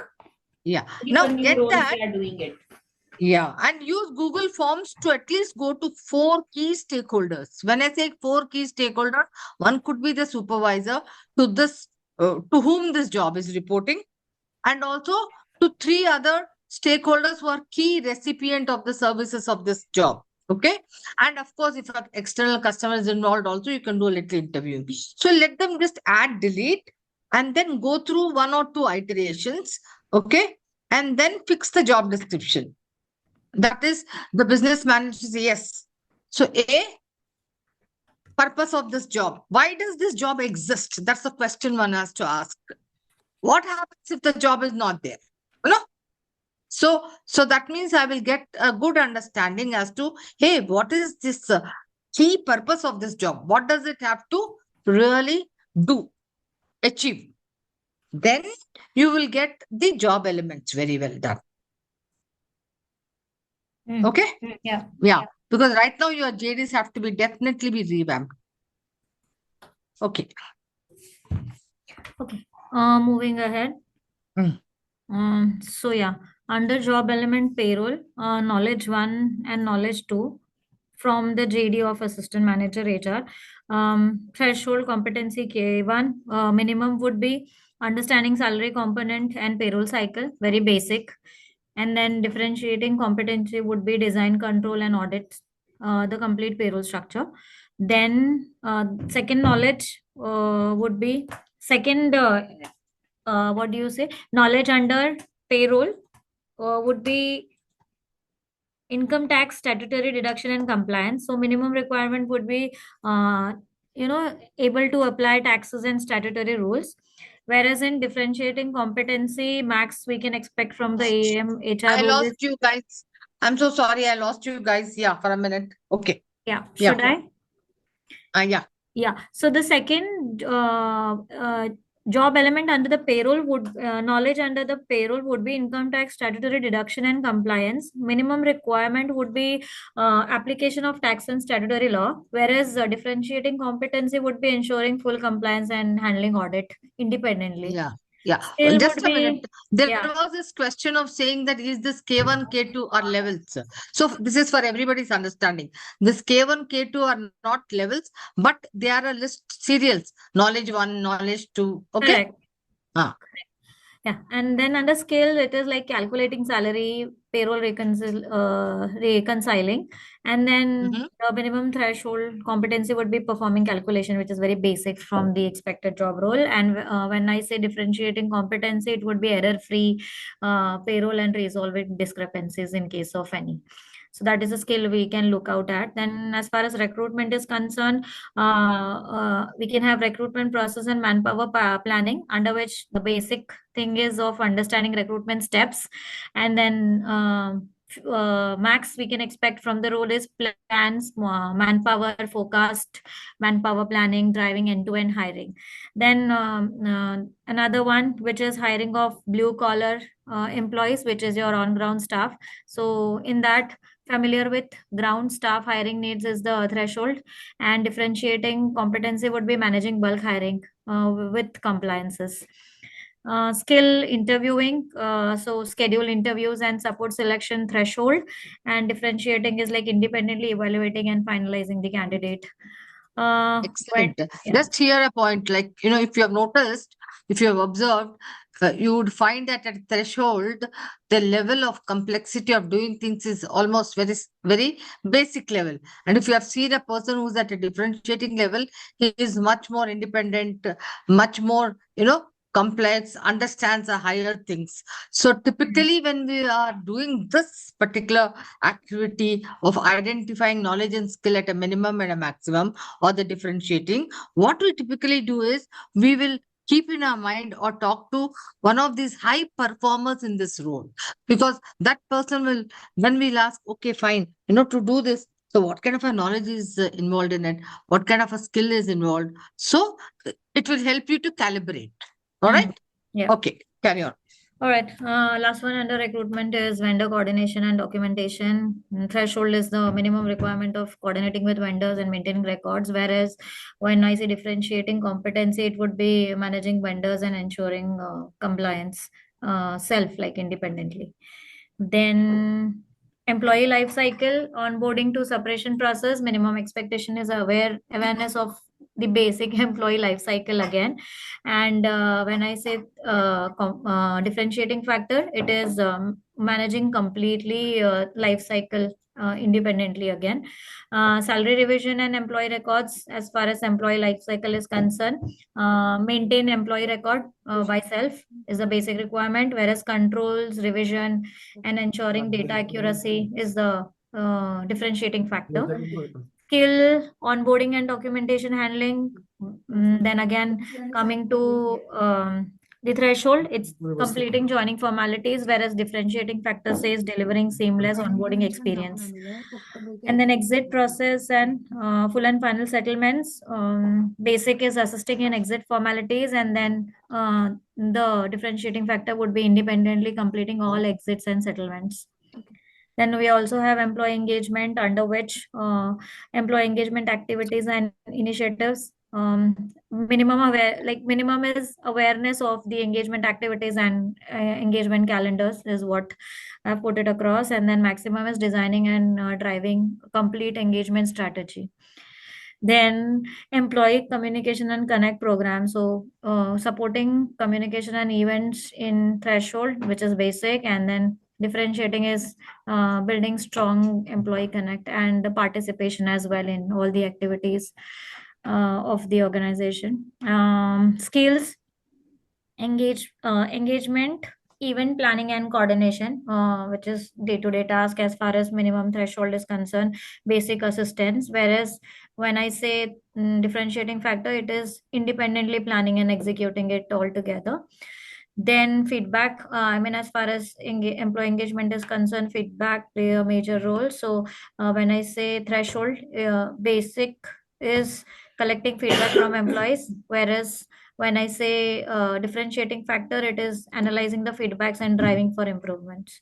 Last but Okay, not 1 second. So if you notice feedback, hmm. so when we're talking about job element analysis, this analysis is done typically to identify job elements and then their required knowledge and skill at a threshold level and at a differentiating level. Now, if you have noticed, you have identified very well. If you notice, take any element for that example. Let's take this HR compliance and statutory, uh, you know, awareness of key labor laws, knowledge, right? K2, one more understanding HR uh, rules and can you make it a little bigger if it's possible? Is it? Can you make it? Yeah, great. And then, I want to say, okay, understand HR rules and policies. What kind of a knowledge?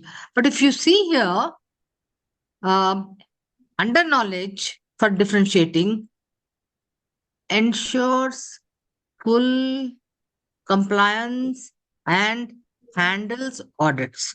Is this a task or is this just the knowledge part? So, what knowledge does he need to ensure that there is a full compliance and of compliance and also handling audits? So that means knowledge of what? Compliance and also of audits. So what I'm trying to actually tell you here is you got little mixed up here when you Okay. are writing a knowledge and a skill. That's all. Hmm. You know what it is, but you've just got mixed up a little. Okay. Okay. All right. Yeah. Yeah. I think that's it from my end. We can go to team two. Great. Oh my God. Priyanka got already, she's saying, but if you have to write so many other roles, huh? Yeah. Okay, great. So, a good job done. But my recommendation and suggestions here is that, again, see, manages complete life cycle, employee life cycle smoothly. What is that? It's an activity. What does he do? Manages. But to manage that complete life cycle smoothly, what kind of a knowledge is required? What kind of a skill is required? And if you think at a differentiating level, that's what you have to write for knowledge and skill. Got it? Yeah, we have Okay. to drill Yeah. down more deeper No, into I'm each. just trying to see. It is because this is something which is you're not at one go, you're going to learn everything, Hmm. right? So, Hmm. but I thought I must tell you Yeah, how yeah, do we got it. differentiate between a task or an Knowledge activity and what is it required to do that task in terms of knowledge, in terms of skill. Okay, great. Yeah, thanks. Give a nice good hand and now let's have the other team. Vilma, you want to mention anything? Yeah, no, they have done a good job. And still they have to go deeper down and go into the depth At of the, it still at the to do for iceberg, other tip roles. of the iceberg level or Yeah. somewhere between. Okay. Now I think Shankar is going to present. Yeah, let me share my screen.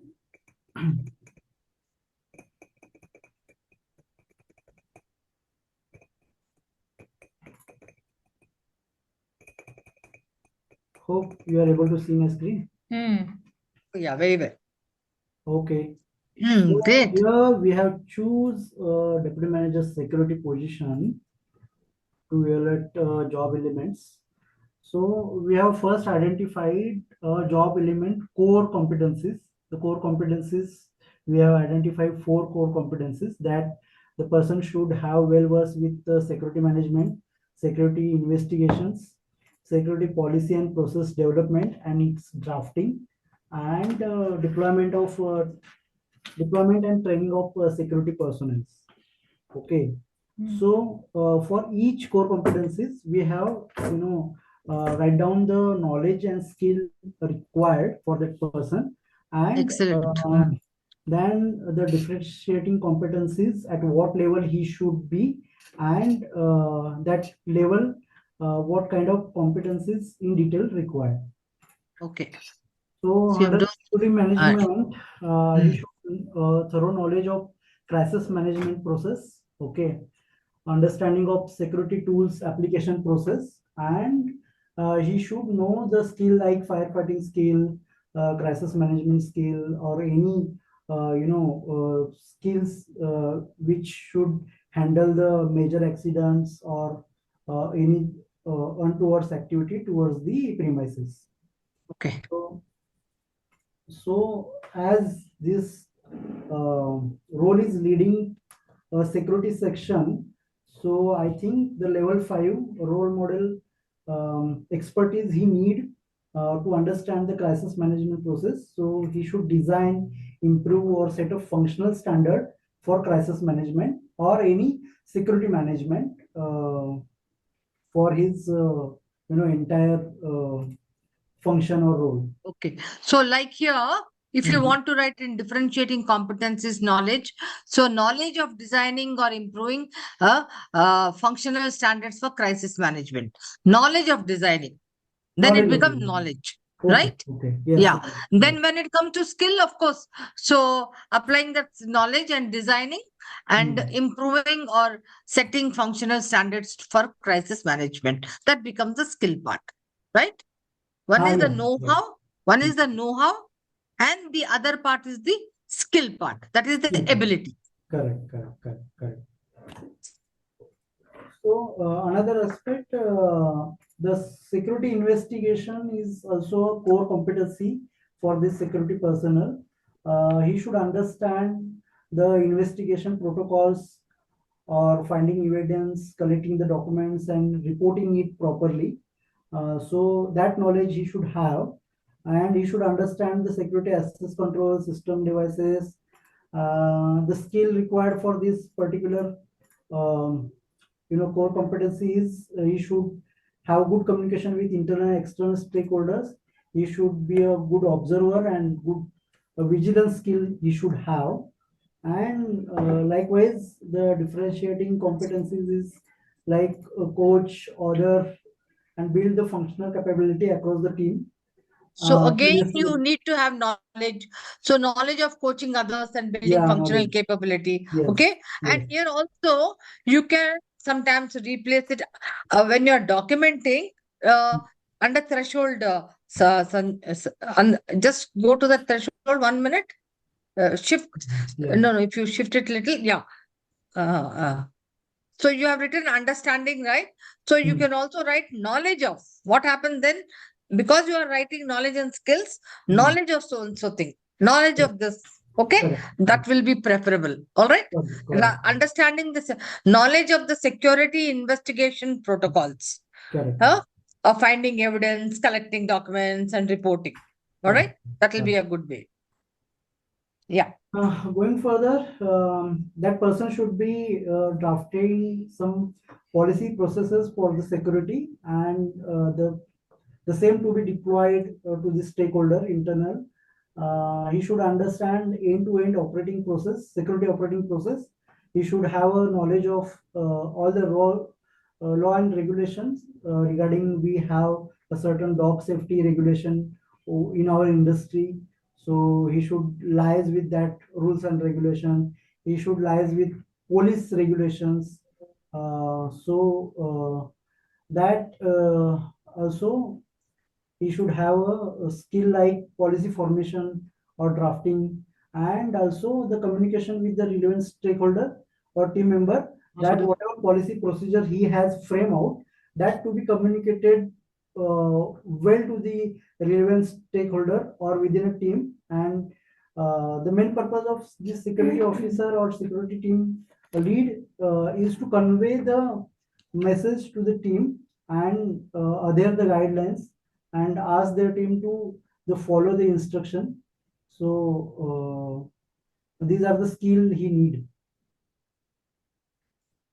Okay, good. One of again core competency for this position is deployment and training of his team or security personnel. So for this, he need a deep understanding of security personnel deployment, scheduling, requirement, access control, tools, ability, and vigilance tools, etc. And he should able to train and upgrade the team in terms of security operational or increase the vigilance in the organization. So skill required is roster deployment and scheduling skill he need, and compliance. He should adhere with the compliance security norms and regulations. Okay, okay. Yeah. Here, very good work done. But I just want to add and help you when you are doing your when you're going to document all this. Mhm. Have you noticed, like, say, for example, this job, security, it's a job where Mhm. in this role, a person should also have that if there are certain errors, huh? Mhm. Say, for example, in terms of security norms or whatever, there could be great consequences. You Mhm. agree? Huh? Yeah, yeah. There could be great consequences. Mhm. So what I'm actually trying to tell you is, Mhm. even when you do a job element analysis and you have all the job elements, Mhm. some elements are insignificant. Mhm. Agree? Mhm. They are insignificant. They may not make great impact on the job, Mhm. huh? Mhm. But maybe there are certain elements which have a significant impact, Mhm. right? Mhm. Like, for example, if there is something like a violation of a certain compliance or whatever, it can have a very great impact.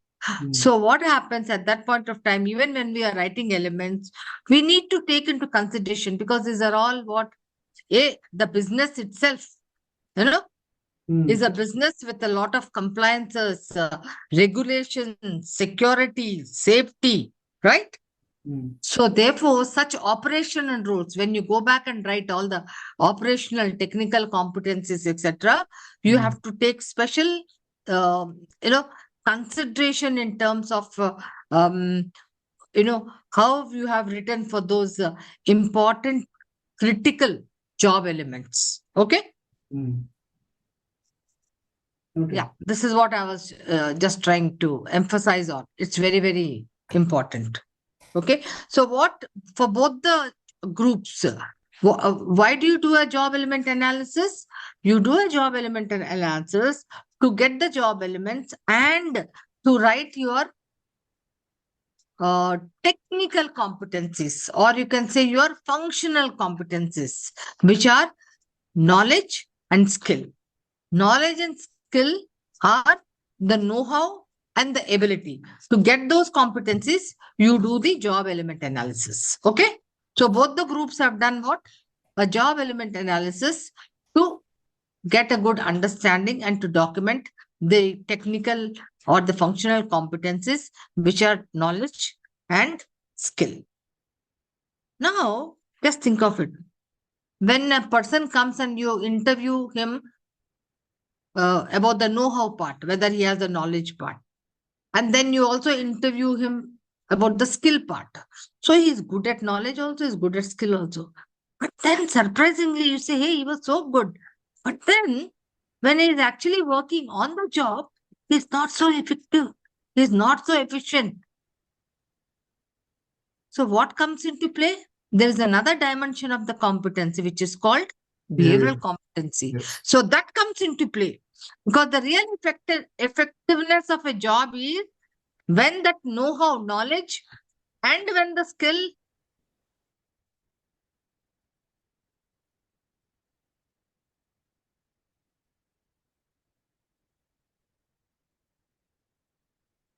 Uh, Nirmala ji, hello, we lost you.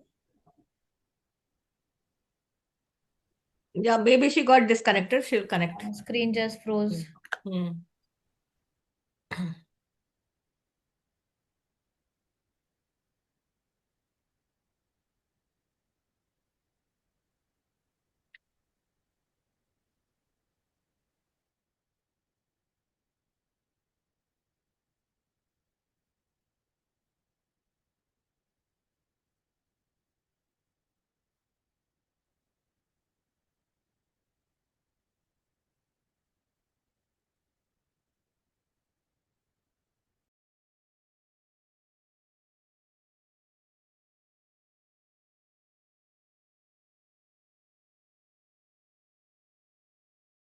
And some work is going on. I'm so sorry, guys.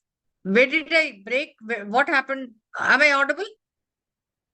Hello? Yes, yes. Yeah. Sorry. I think there's some cable. Hmm, there is some network problem again today here. But now I'm audible. Yes, yes. From where did I get disconnected? A minute back. Yeah, a minute back only, no? So that Hmm. means I was connecting to the functional competencies and behavioral competencies, right? Yeah. Okay. So now what we have to do is we have to now do the behavioral competencies. Okay. Now, how will you do the behavioral competencies? If you look at it, you have a document called CONCOM. Can you see that? Can any of you just open that CONCOM? There's a document here, CONCOM. Good job. You've done a very good presentation. Yeah. So this is a document here. So the behavioral competencies. Yeah. Okay. Now, when we talk about CONCOM, it is a very standardized off-the-shelf product, okay, done by Harvard people with a lot of research gone into it. Now, according to the CONCOM behavioral competencies, there are 4 buckets here. One is the attitude, people, then you have managerial aptitude, and then you have team orientation. And then again, under each bucket of attitude and people, you have 4 behavioral competencies. All right. Now, if you open your document in detail, every behavioral competency has a definition which incorporates the behaviors, which incorporates what does this uh, behavioral competency, say for example, adaptability look like. Okay. Adaptability, what are the indicators for adaptability? Now, what you should be doing is look at all the elements and write down at least one from each bucket. Each bucket means there are 4 buckets here. One behavioral competency, okay, what is required for this position. Got it? That means you'll write 4 behavioral competencies. Got it?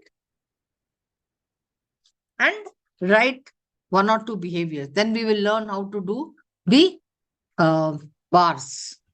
Sorry, I did not get what You did not exactly. get what you have to do.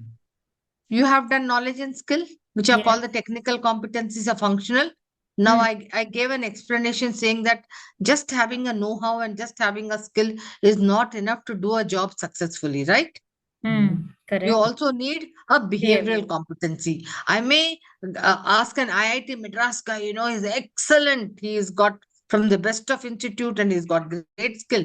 But when he came to the job after 3 months, I found that he was absolutely not at all successful, not at all effective, efficient. All right.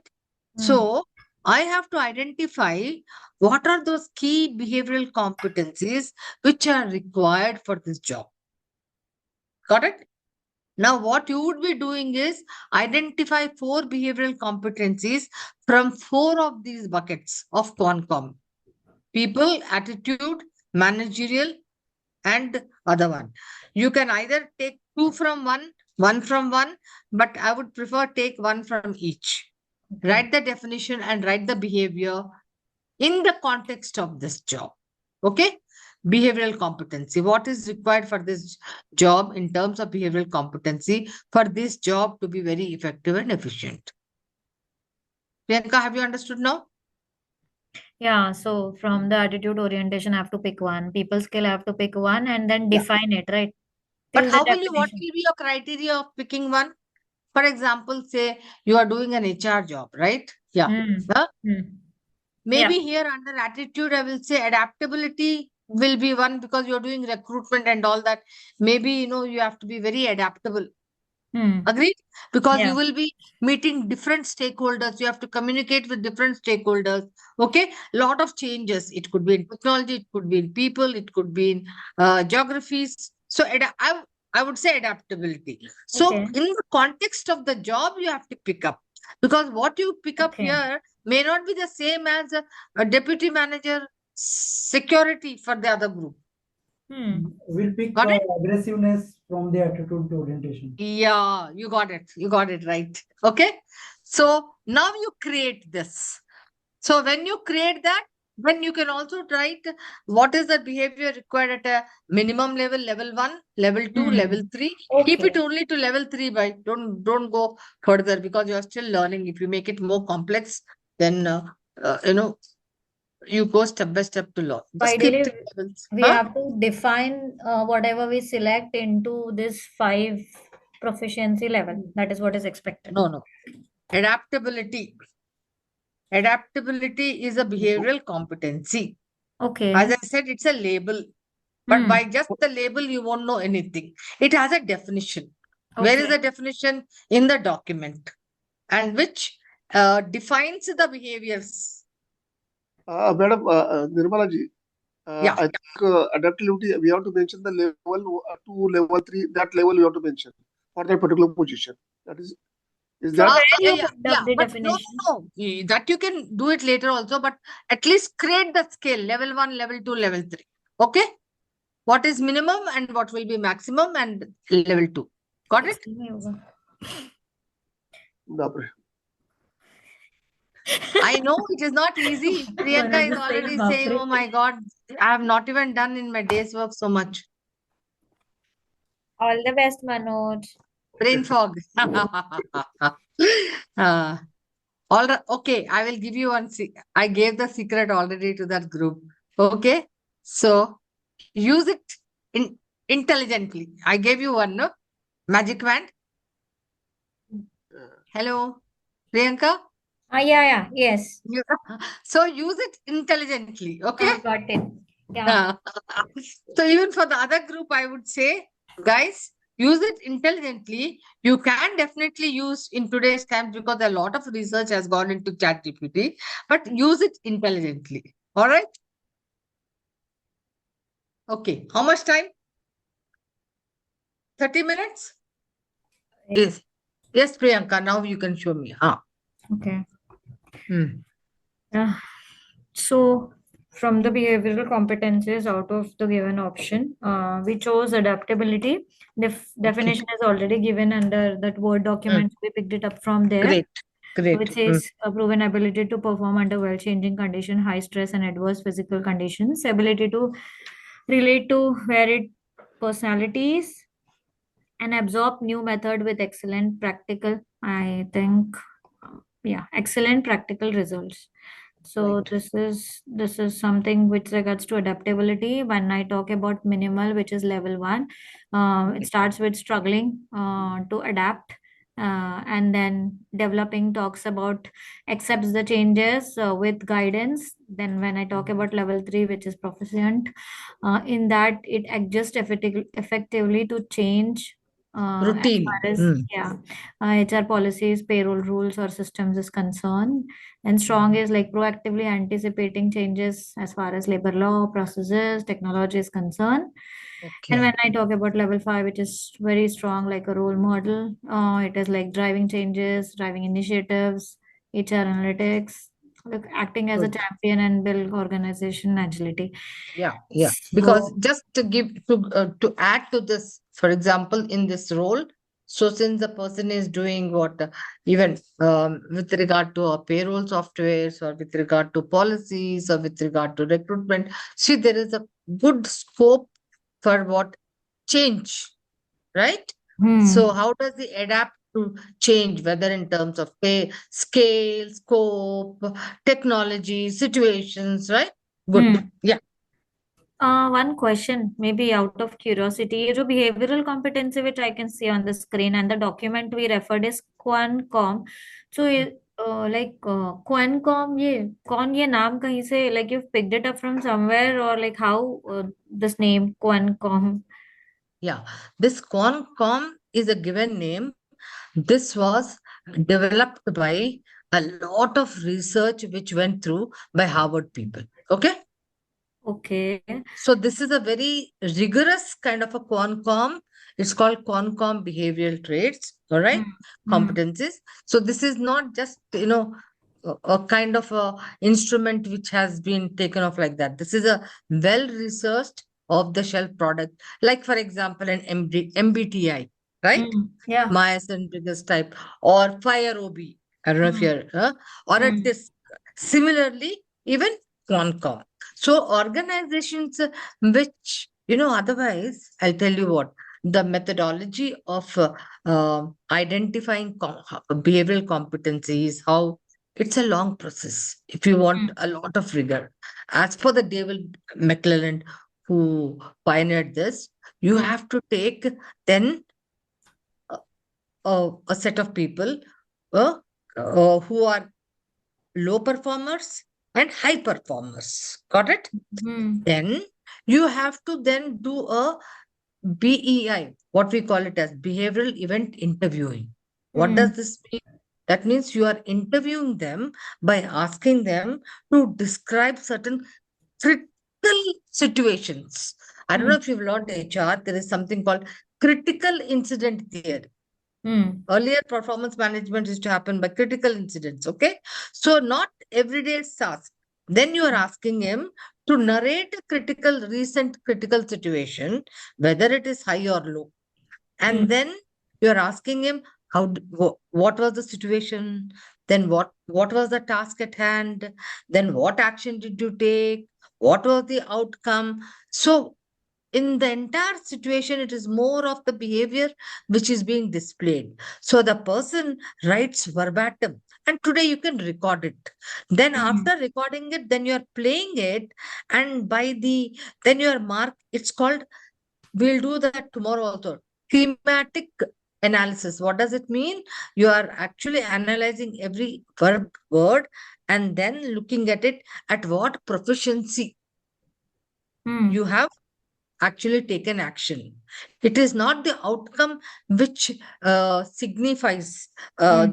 the competency. It is the kind of action you have taken. For example, I'll say I took proactive action before the accident could occur. So, what will you think of me? That I'm a person Hmm. who will ensure to minimize risk. I will take proactive action. Got Okay. it? Yeah. Okay. So, now, can that be observed? Yes. Can Yes. that be measured? Yes. Yeah. So instead of doing that, this is also another method. But when we are teaching, you use this. But sometimes, so you interview people, and you may ask, how will I know who's a high performer, who's a low performer? I'll go Hmm. and look at the performance records. Hmm. Got it? Yeah. Okay. Yeah. Okay. Thanks. Thanks for sharing the Welcome. insights. Okay. That helps. Moving next. Communication. Then in that, the definition says can express needs and desire effectively to co-workers and superiors in a professional manner. When I talk about minimal, which is level one, it helps to communicate very basic information but lacks clarity or confidence. So message often require correction or repetition. When I say Okay. developing, it's about communicating clearly in routine HR interactions, but of course struggles in complex or sensitive discussions. Level 3 is proficient, which is communicates policies, payroll clarification, and HR processes clearly to employees and stakeholders. Communicates Handles confidently. everyday employee query effectively. Competencies, okay. Strong is communicates Okay. confidently, sensitive Trusted matters. communicator. Yeah. Okay. And then very So strong you would be yourself can see the behavior which is displayed at a level 5 is much more at a maturity level as in compared to the behavior you see at a level 1, right? Mm. Yeah. Okay. Yeah. Then we move ahead. I think we have planning next. So establishes short and long. I'm defining it. Says establishes short and long range or range of objectives, course or action for achievement, syllabus of specific task, proactive in setting targets and task accomplishment. Minimal is struggles with deadlines and prioritization, frequently requires reminders and close supervision. Whereas in developing, plans on task but may face challenges in managing multiple HR deliverables simultaneously. When I talk about level 3, which is proficient, plans and execute payroll, recruitment, HRMS updates, and compliance effectively within the given Efficiently. timelines. Okay. And level strong is anticipating, and then HR activities. planning Payroll resource, minimizing operational risk. 5 is like establishing minimizes. Okay. structures and best practices, which helps the overall HR function altogether. Then when I talk about cooperation, the definition says highly motivated towards self-service to co-workers, customers, and organizational goal to looks at task as a commitment to others and organizational excellence. Minimal says the person works in isolation and shows limited willingness to support team or cross-functional needs. Then Excellent. developing Good. says cooperate with team member as and when directed, but not proactively getting engaged. Very Then nice. proficient says works well with HR team, department with vendors, and of course support teams. That is what says level 3. Then 4 says building strong working relationship across department, resolve conflicts and foster a positive work environment. Level 5 says creating a culture of collaborativeness as mentors and connecting to different teams independently. That is what Yeah. level So have 5 you seen of. here how it varies at Yeah. a level It 5? He's become a isolation. collaborator and very Yeah. good.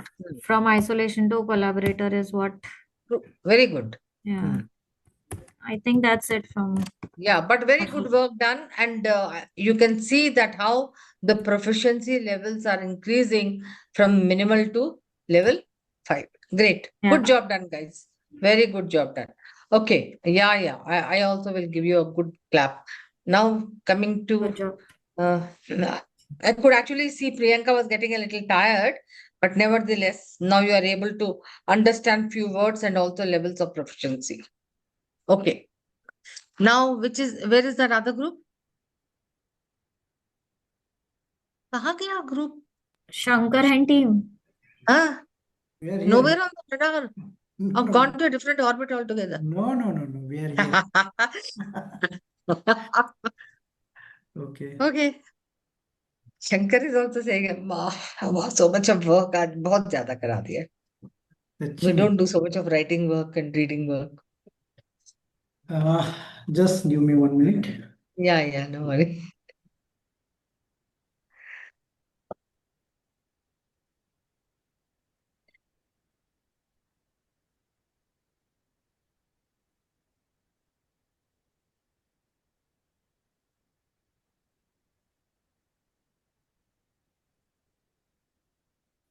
So, as we have our security role, Hmm. from the attitude orientation, we have choose aggressiveness as a Okay. behavioral competency. So the definition is like um, tendency to take a bold decision, but that with assertive opinion or interest confidently, that should not be a, it should be passive or overly submissive situation. So the proficiency level, that in level one, a person should rarely take assertive opinions, avoid and tend to be a passive even when action is needed. Level 2 is occasionally, level 3 is regularly taking the assertive decisions Okay. or opinions. Okay. From the people skill, out of all, we have taken energy level as a behavioral competency. Energy level defined to,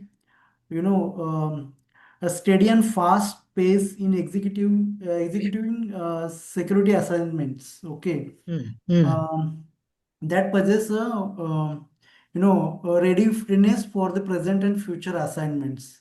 So it shows the energy level of that individual. So again, we have defined the proficiency level, that is rarely, occasional, and regularly, with the tend to be available for present assignment, always be available for present assignment, and proactive for present and future assignments. Okay.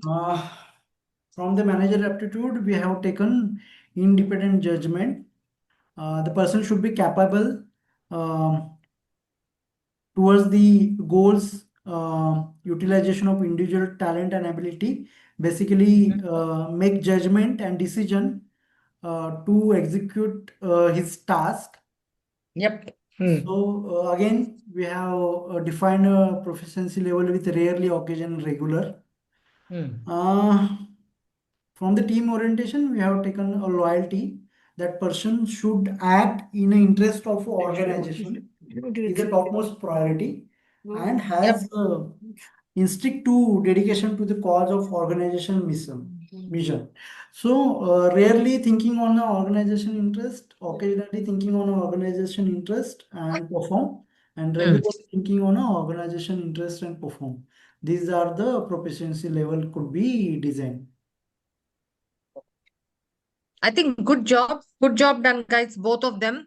So if you have noticed when you're writing behavioral competencies, the risk factor, the work context, in terms of work context, risk or the scale or the complexity matters a lot. Like for example, when I said scale, when you're hiring, a recruitment manager can hire just few numbers, but when it is a big scale of hiring 50 people, 100 people, it's different context, right? So therefore the behavioral competencies, their proficiency levels will vary. Let me just show you both the groups have done excellent work. Just to reiterate, I will just share and then quickly cover few things. Okay, able to see here. So what I'm showing you is, say for example, you have a job like a learning and development manager. Okay, so there is a job description. Then there is a purpose of this job, right? Designing, implementing, evaluating L&D interventions, right? Then what do you derive? You are actually deriving job elements we talked about. If you recall, we did a job element analysis. So if we were to do competency mapping for this job, so we derived job elements. And for each of these elements, what is the key output? Then I'm identifying what kind of core competencies which run across the organization at all levels. Okay, if you have noticed core competencies like accountability, collaboration, continuous improvement, and what it means and why is it relevant. Then I'm also writing behavioral competencies. Then if you have noticed functional competencies, using the same for knowledge and skill functional competencies, I use what? A job element analysis, evaluating the job elements and what is the required level of knowledge and skill required to do those elements. Then I'm talking about what? Their proficiency levels, if you have noticed, huh? Which level 1 is a threshold and level 4 is a differentiating. Then, if you have noticed, I have written all the uh, behavioral competencies. What is the level required? Okay. So this is just to show you a sample how it is done. Okay. So this is a final competency profile of a L&D manager, okay, at minimum required levels. All right. I wanted to show you one more thing. Got it. Okay. And what you all have done, it could be easily shown this way.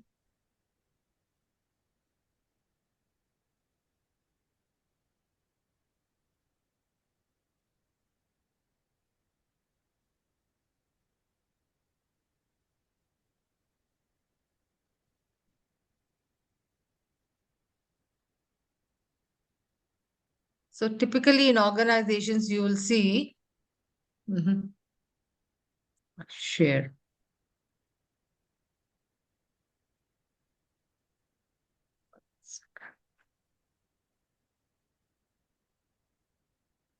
Can you see? Typically, if you see, Yeah. it will be like this. Okay. Hmm.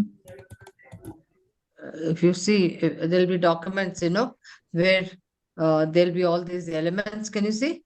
Then under every element, you have tasks, then the knowledge required, then skill required, threshold levels, differentiating levels, functional competencies, and behavioral competencies.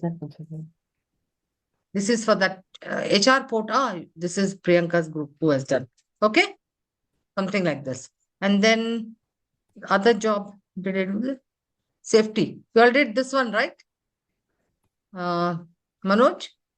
We did No, no, HR, no, no, no. AMHR. You all did that. Yeah, yeah. I think, yeah, Santosh. Shankar did So, security. yeah. So this is like this, with job elements, knowledge, skill, threshold, differentiating, and functional competencies. So when you actually do a document, you will be able to do like this. Okay. Any questions here before I go to the main PPT? Any questions? No. No. Okay.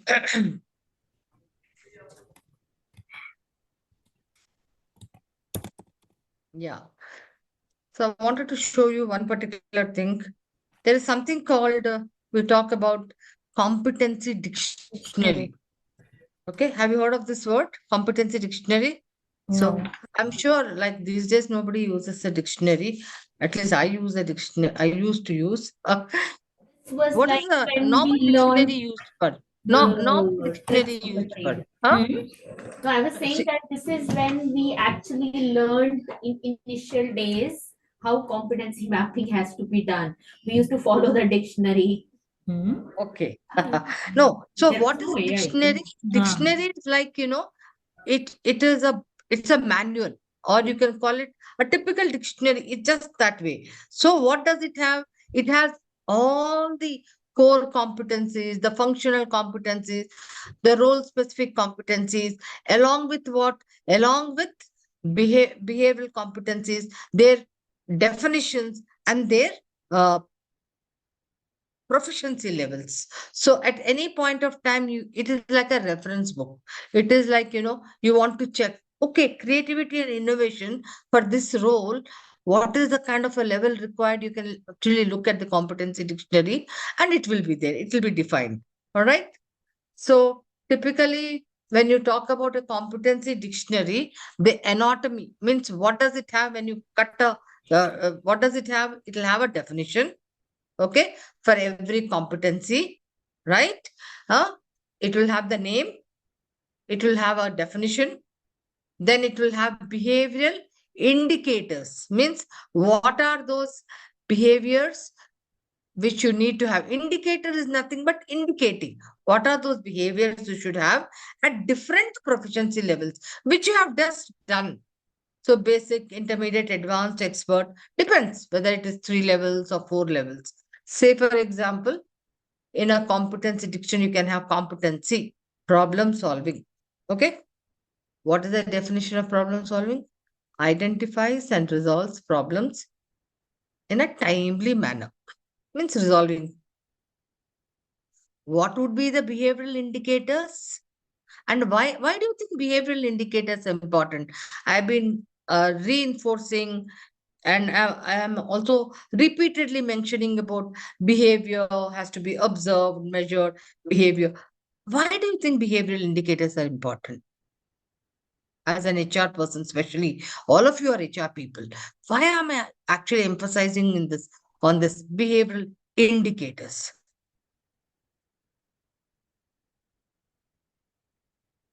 Yeah, anybody? Please. I told you in the beginning, no right, wrong answers. The best way is to answer what you think or what is coming to your mind, so that I can clarify or you get better clarification. Yeah. Am I audible or I'm not audible or is my thing? No, yeah, you're audible. Priyanka? Yeah, you're audible. Yeah. Tell me. Tell me. Very important, because it's like, you hear the entire story and then, Arey, who's this? So tell me why because competency is all about behavior. Yeah. Why behavioral indicators are important? Mm, Anybody? I don't want to put spotlight on Priyanka only. Anybody? Demonstrate knowledge and skill. They have to have behavior, no? Simple, Manoj. Why are behavior indicators important? For example, I'll say Manoj is very good at problem solving. How do I know Manoj is very good at problem in his job? He, ha- I'm writing under problem solving is a competency. And what is the definition of this competency? Identifies and resolves problems in a timely manner. But how do I know Manoj is very good, or he's not? He's just an average, or he's at the maximum proficiency level. How do I know? Or you are actually assessing somebody. How will you know? What is that will tell you? his action or The actions. action, yes, based So on what action. is that action then? What is that action called? Action called. Behavior. Yeah, What you see is behavior, right? correct. Yes. That's why behavior is important. So that's Mm. why we say for problem solving, Mm. if I see a person who is gathering, analyzing information, these are behaviors, develops alternative solutions, makes decisions based on data, that Mm. means he's a person who's a problem solver. So if I have to write level 1, okay, sometimes gathers and analyzes. It can be sometimes. Mm. At 2, okay, often. Regularly, maybe 3, quite often. maybe at. Are you with me now? Yeah, Action got is it. behavior. Mm. Behavior. That's why. So, but for Manoj, who is at a vice president level, problem solving, he will have at a very top management level lot of problems. So what? So I want him at level 3, or I want him at level 4. The role requires him to be at that level. Now, how will I know whether he is at level 3 or level 4? When I observe what he is doing, is proactively collecting data, ensuring, doing even what analytics, and ensuring that there's a constant supply of talent. I'm observing the behavior. Then Mm. either I can put him at that point, or showing he's better than this. Or if he's not doing that, I can also bring him back to level L1 and L2 also. So that's how I find out a gap. What is required vis-a-vis what is observed. And what am I doing? Everything is around behavior. Required behavior, vis-a-vis observed behavior. Got it? Is that very clear? So there is no prejudice. There is no subjectivity. There is data. There is evidence. And what is the evidence? What I have observed and I have measured. And how did I measure? Vis-a-vis the required bars. That is levels of proficiency. But if you actually see now in your cap, labels are there. But where is the action? That if he has behaved like this, it will be L1. If he has behaved like this, it is L2. I see the cap. So you have to create behaviors for that. Please give me yes or no, nod, because then that's my feedback. At least I've understood. Yeah, At got least it. you have understood or you have not Yes, understood. yes.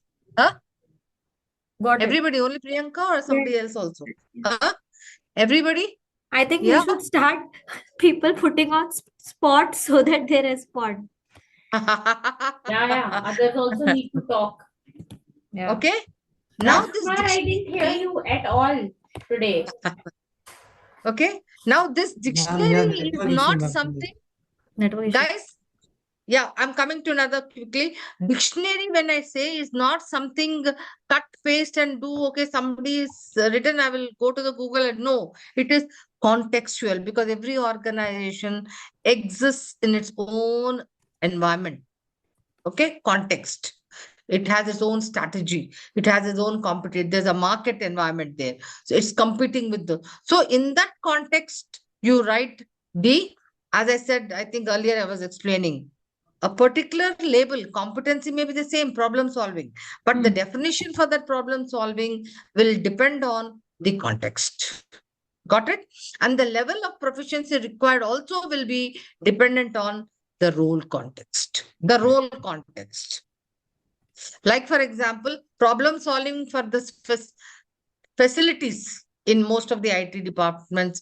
I don't know whether you have, in most of our IT companies, we have facilities department who has to take care of all these, networks and escalation. So they have a lot of these problems to be solved and resolution time and SLRs and all that will be there. Okay.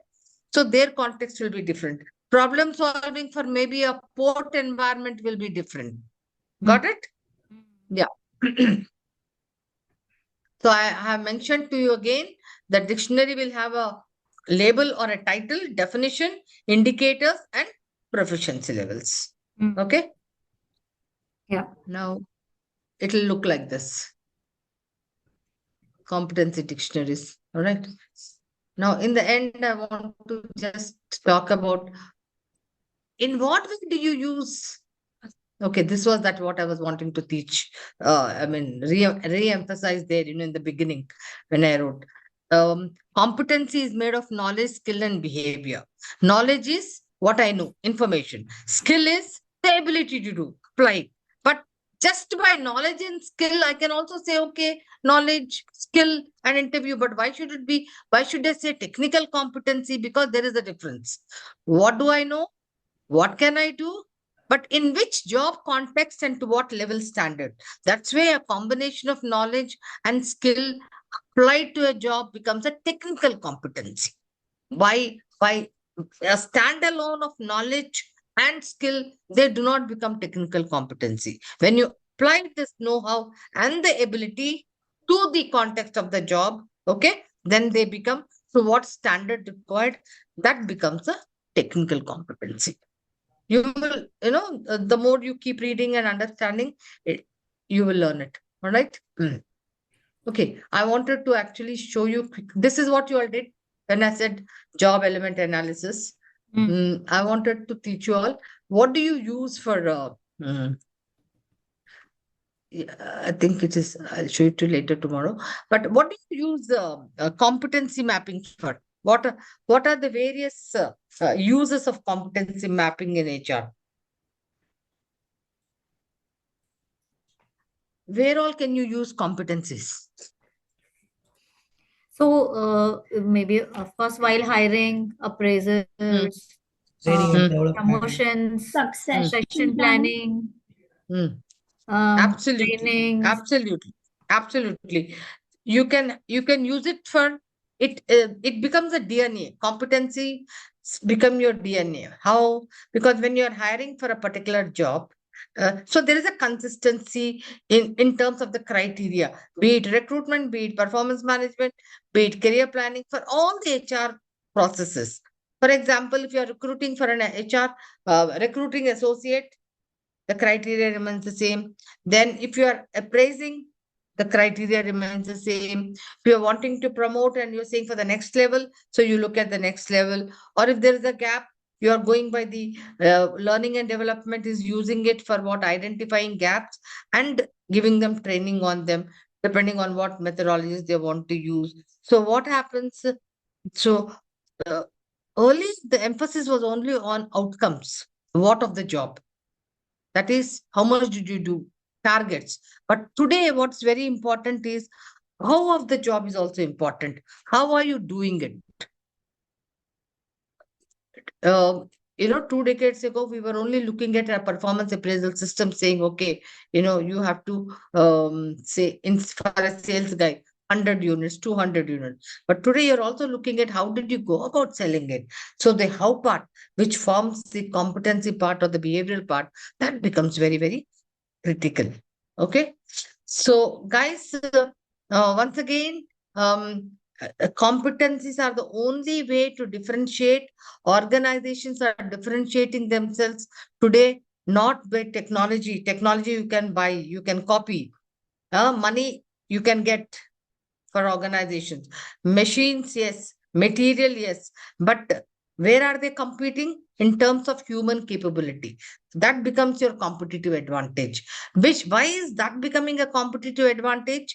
And why today, even your market capitalization or even, companies are not being evaluated by earlier on only, those assets in terms of what? Buildings and machinery, but today it is more in terms of the human capital. Can you tell me why? Anybody?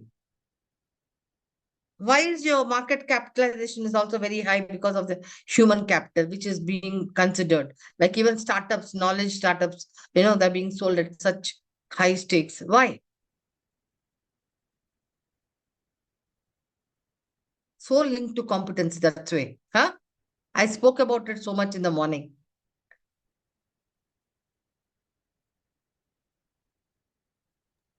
Ability to apply knowledge and use those machineries is Yeah, very more ability, important. yes. Simple. Today you all are PSA Global, okay? You have some technology or your competitor has brought new technology. Is it easy to copy the technology? Yes, no? Yes. Once you get the technology, you'll go and buy the technology, right? Yeah. You will get technology, easy to buy the same kind of a raw material or easy to create that. But what is that an organization cannot copy, which gives you that, what is that? Um, I mean, strategic advantage which cannot be copied, at least immediately. Immediately, the technology, if this guy has brought technology, I'll also bring the technology. But immediately, it takes a long time. Culture, can it be copied? No. No. It takes time. What is Amazon? What is Google? What are these people trying to create? I told you, you may Environment. have the best of processes, but if you don't have Competitive advantage. if you don't have competencies in those people who run those processes, you cannot have competitive advantage. Like today, if Amazon is able to give you speed, ready exchange, quick, what is the refunds? It's a competitive advantage. Are you with me? Yeah. So you have to Yes. find out what is the competitive advantage in your organization, which is being created through people. Got it? Import global. Okay? So, and that becomes your core competency, which cannot be copied. Okay, guys. I believe we are there till 4:30. I've taken a little more time. Hmm? No problems. Any questions? Priyanka will say, ma'am, none. Huh? Manoj, any questions? Kamal, Kamal Kannan. Yes, Kamal, tell me. Finally, Kamal. no. Yes, So, Kamal, tell me. Yeah. so the competency, what are the process we are following in the company, either in the Uh, different companies? uh, So the process is however we depend on the company, the practices, either yes. the flow of the Hmm. Hmm. Not able to hear you, Kamala Khan. Others are able to hear? Yeah. Yes. Huh? Yes. No, no, no. Kannan was saying something and I couldn't hear much. Kanan can repeat. He stopped at flow and then after that I couldn't hear. Maybe network issues. Does he want to put it on the chat? I'm okay with it. Then I will see Just what is check. it in. I'll check with him.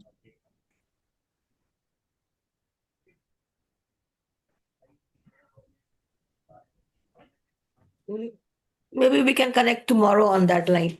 Sure. Mm. Absolutely. He can actually put it on the WhatsApp also. I have no issues. Yeah, Okay. yeah, sure. Hmm. Hey guys, nevertheless, it was a very interesting workshop because I could see that everybody was involved in it, and you were able to work on these, element analysis, job elements, and also all the behavioral competencies with the proficiency levels. Good job done, guys, with a very little time, and we see you tomorrow. Okay. Sure. Now that we have identified competencies, what are we going to do tomorrow is, hey, how then are we going to assess them, evaluate them? Hmm. Okay.